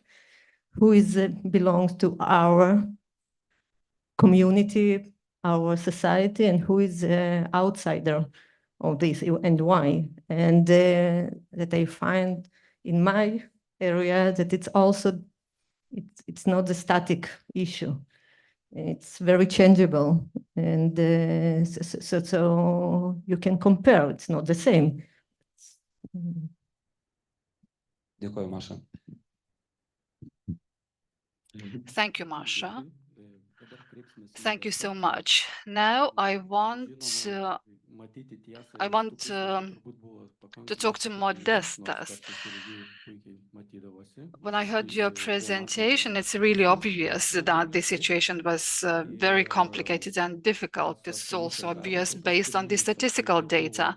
And the primary work of the Commission, including the medical experts, also the assessments of killing methods of the victims.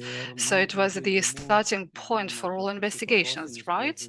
But when it comes to this approach to resistance, to fighting, to resistance of society to the Soviets, against the Soviets, and inclusions of as many layers of the population as possible, I mean nationalities, different societal groups, partisans, and so on.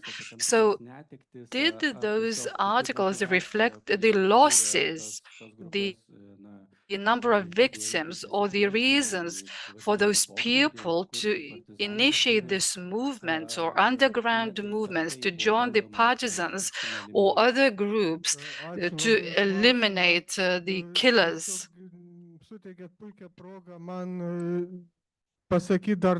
Thank you for this question. It's a great opportunity for me to add something to what was missing in my presentation because of the lack of time. Spaudą, būtent to pirmų metų po geto sunaikinimo laikotarpio tą sovietinę spaudą, ar tai imtumėm tą... If we have a look at this Soviet press, Tarybų Lietuva, Soviet Lithuania, or Pravda, the Truth, the Soviet newspapers, because all of them were functioning based on the same model, right? So there was no emphasis, especially at the very beginning, on resistant Jews or on the movement of partisans. I mean, the press of the autumn of 1944 and so on. So there were no mentionings of that at all. On the contrary, there were attempts to find different species among Lithuanians. I mean, the heroes of the Soviet Union, and there were very few of them from the 16th divisions, but entire pages were dedicated to them in those newspapers. But part of them were Lithuanian Jews. For example, at the end of the Battle of Kursk, because members of the 16th divisions were mobilized, and the initial composition was almost extinct. Let's say from Mariolos to other locations, there were many that fell in a heroic death. And I had included one example in my presentation. For example, in 1945, at the end of June, there was one article, and it was dedicated to the 5th anniversary of the Soviet Lithuania to commemorate the period of 5 years after the war. So there was this publication, the chronicle of the period of Nazi occupation. There were so many details about every squad of partisans, about every train that was destroyed and so on. But there was only single and only date of the Holocaust, that at the end of July of 1941 in Ostland and in the general area of Lithuania, the establishment of ghetto was sanctioned, was allowed, and there were no more explanation as to why those ghettos were established, why they were necessary, why they were liquidated, and why those actions were organized. So there was no information from 1940 to 1945 about that. And then when it comes to the righteous among the nations, there are no Jews mentioned at all. So it's at the peak of cynism. And this strategy of communication also seems to be very, very strange, because right now we have so many witnesses that knew and saw what was happening. But this negation, this ignorance of those events and this information, pushing of that information to be left inside the ghetto is really strange. Thank you.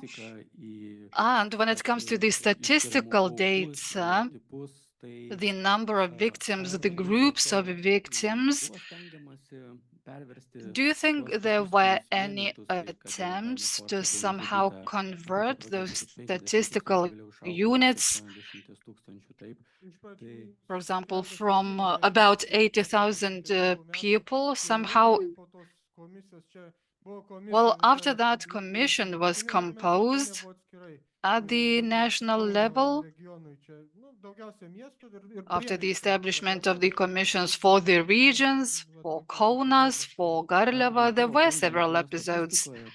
And were there any attempts somehow to covert, to hide the national differentiation, meaning that the majority of those killed were Jews, in proportion to the war prisoners during the Soviet times, and meaning that the majority of victims were not during the Holocaust, but during the liberation?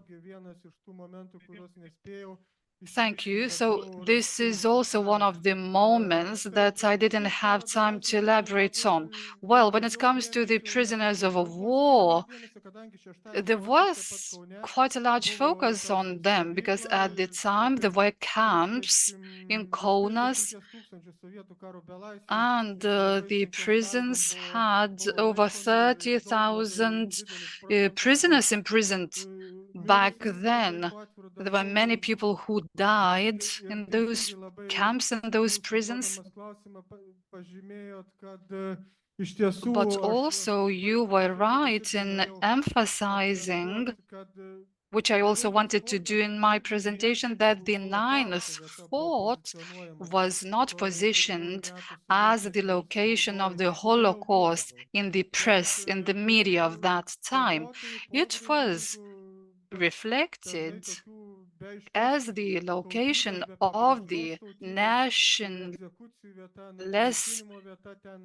people who were executed, who were killed during those times, people who were acting in the underground, nameless people.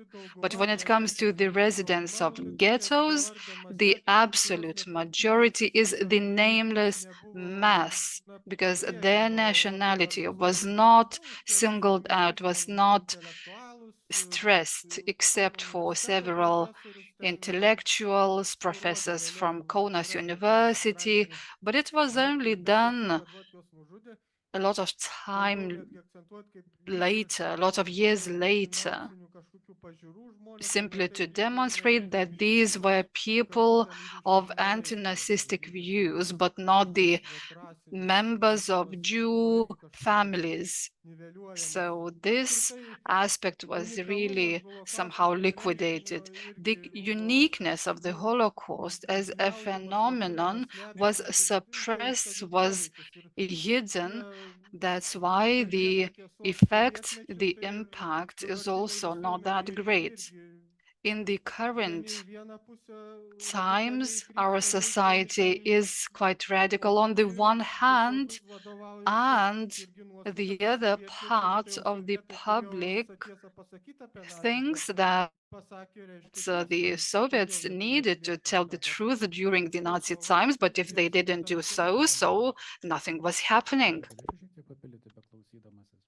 If I could update, please, because I've remembered one document by Tomauskas, first secretary in the fort, pronounced in 1974. In this initial option of this speech, there were nations mentioned, nations that were killed here.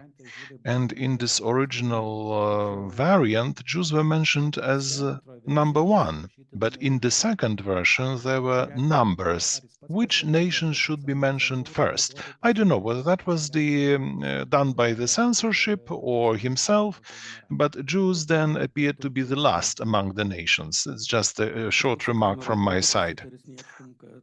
Perhaps they agreed it with Sniečkus that we need to retain our positions and history should deviate from our further career. Sniečkus was not there.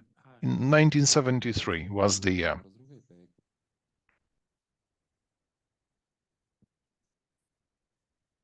If I may, I also wanted to pose a question to Modestas and to Vytautas. While listening to Modestas's presentation, it was very interesting to get the periods, the stages in the Soviet newspaper. Modesta, you mentioned that Ninth Fort is predominant. While we speak about the Holocaust and the respective places in Kaunas, in the Kaunas region, also Seventh Fort is mentioned from time to time, sometimes Fourth Fort. And even in the report of the Commission on analyzing of the Nazis, this long name of this commission, there is a separate name of the Fort of Death. That was a very large scale. It was known on a very large scale. The Fort of Death was called. And even not the numbers of forts were not always mentioned, because the Fort of Death meant to be the ninth fort. I don't remember, but it was in their report in the third page or something. So we see the name of the ninth fort that's mentioned very frequently, and also this increase of politically increased amount of victims in order to have impact on the government, and suddenly the figures increased from 70 to 80,000 because this amount of killed people to someone seemed to be not enough or too few. And we know also the case of Sniečkus, the first secretary of the Communist Party of Soviet Lithuania, which is directly linked with the Ninth Fort, because the role of Ninth Fort as the ideological weapon was understood very early. including this between-war period as the prison that was arranged here then, and also a topic that was explicated using the fascism linkage with Smetona, or political Lithuanian between-war government of that period. And the vector was clearly determined as the ideological weapon, although a long time passed until the museum was established here.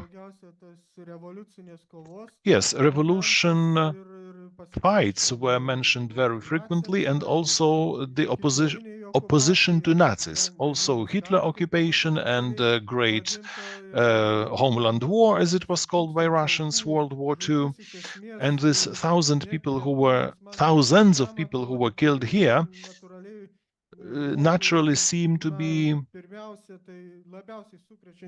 first of all, shocking fact from the history of the Ninth Fort.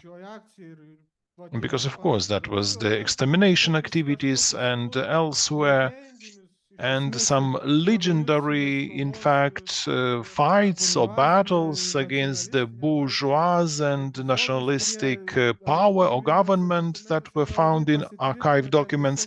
And indeed, we know that was the false bubble that was done by the government there, and real facts were hidden. They were not named. The tragedy was somehow shadowed or camouflaged. Because of the freedom of expression, I think, and we know how it was. The priorities were named differently, or they needed to be changed in the proper priority. The system was absurd, and we have to agree to that. To our viewers, we would like to remind in what context we are discussing here. It is 1945, and the Ninth Fort of Kaunas is also linked with NKVD, Soviet security forces that take these premises. And indeed, they use the territory of the Ninth Fort to kill their political opposition. We have a question from the floor.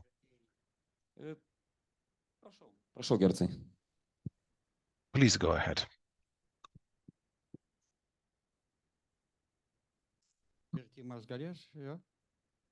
Yes, we have the sound.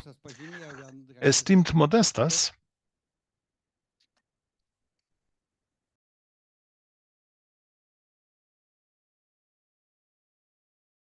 Esteemed Modestas mentioned that salvation at that year was mentioned just once. So I wanted to pose a question, or perhaps it's not directly linked with that topic of today that we are discussing at the moment. In my opinion, this salvation or liberation of the ghetto, not liquidation of ghetto, because somehow those two terms should not be mixed. The further relative of mine in Israel, Julia, was thrown through the ghetto's gate at night time in the sack of potatoes, and even there was a book about that, about 50 stories about children that were saved in the sack of potatoes, because the children were sleeping, and even Marchik, who was director of the Kaunas musical theater in the past, he came here by the Neris river in night time. Children were thrown, seemingly there were sacks with potatoes, and he brought then children by boat back by the Neris river, and was looking for someone who could accommodate the saved children. There was one more story, that after this children activity, we also very well know Truma Vitkinaitė Kučinskienė. And the case that she was escorted by policemen from the ghetto. She was let out by a policeman from the ghetto. And this is one more case that seemingly she was saved, but she did not want to be saved. She was only 10 years old. She didn't realize what was going there because parents and grandparents were left behind in the ghetto. And then after this children action, parents decided to save her and sent out with policemen because they didn't know what will happen tomorrow. So at 3 a.m. she was escorted by the policeman and was given to some women. She wanted to stay in the ghetto with her family, but she was saved by escorting her from the ghetto. So seemingly it's contradiction per se. Salvation and against the will of a child who would be willing to stay with her family in the ghetto. So I don't know whether this is my story or just a question or something which should be probably like a link between the salvation and liquidation of ghettos. The topics should be intertwined. Taip, dėkui Modestai už pasisakymus. Dabar Yes, kreipsiuosi thank you, jūs. Modestas. Man labai And įdomu now vis dėlto tas toks I pakankamai want to give skeptiškas my question to iš Justas. Holokausto buvo atsiliepimas apie OSI veiklą ir jos veiklos metodus, tą I gylį, find kurį your nepasiekė savo veikloje. citation about OSI activities very cynic. Do you think the organization was established only to somehow create this hassle, to spread some message, and that's it? Somehow to formulate and form a certain image of a person, whereas the main image is to deprive a person of the nationality, identity, and eliminate that individual from society, so that there are no other addresses and no other opportunities to start legal proceedings. Maybe that was the simplest decision to get rid of a person, right? Maybe I mistook you or confused you with my presentation. Let's not forget that this organization was established in the second half of the 20th century, and it was growing when there was no access to the archives, or when OSI lawyers were visiting Lithuania or the Soviet Union and were very selective in taking documents. So they were not able to carry out the full-scale investigation. I'm not criticizing the activities of that organization. Maybe I'm criticizing certain individuals. I'm not going to mention their names. But let's say one of the directors was acknowledged to have consciously falsified the documents. On the other hand, if we think that this organization was established with an intention to eliminate people, I must disagree. I don't think there was an intention to eliminate people from society, because people in the USA were interested in identifying war criminals at the time, and there were many cases when the information was made publicly available. It concerned people of different nationalities, and they received large attention from the public. And let's say active congressmen became involved in the matters. And let's not forget who established this organization, Republicans or Democrats. OSI was established by the Republicans. Thank you, colleagues. Unfortunately, I will switch into the role of this cruel moderator because I need to finish our discussion. And unfortunately, we didn't manage to somehow analyze this topic in a very broad manner, but it's a sign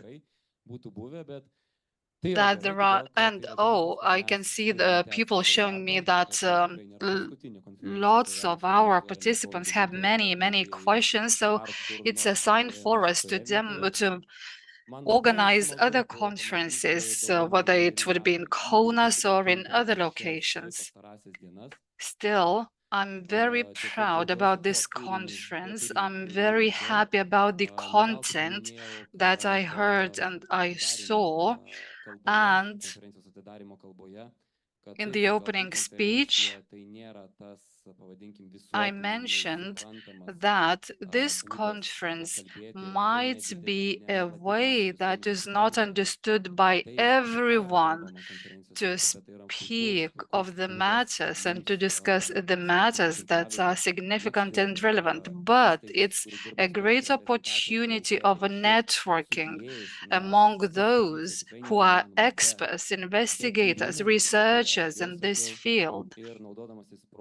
And on this occasion, I want to thank each and every one of the participants of the conference. I want to thank the colleagues who are involved in the activities of the museum. I want to thank everyone who joined our activities for the very first time, and undoubtedly they will remain our colleagues and partners. I also want to thank the partners and sponsors, colleagues from the European Memory and Solidarity Network. I want to thank our permanent partners, titled with a very long and complicated name. Everyone knows what I'm referring to. Ingrid and Ronaldas works for that commission. I want to thank Kaunas Jewish community,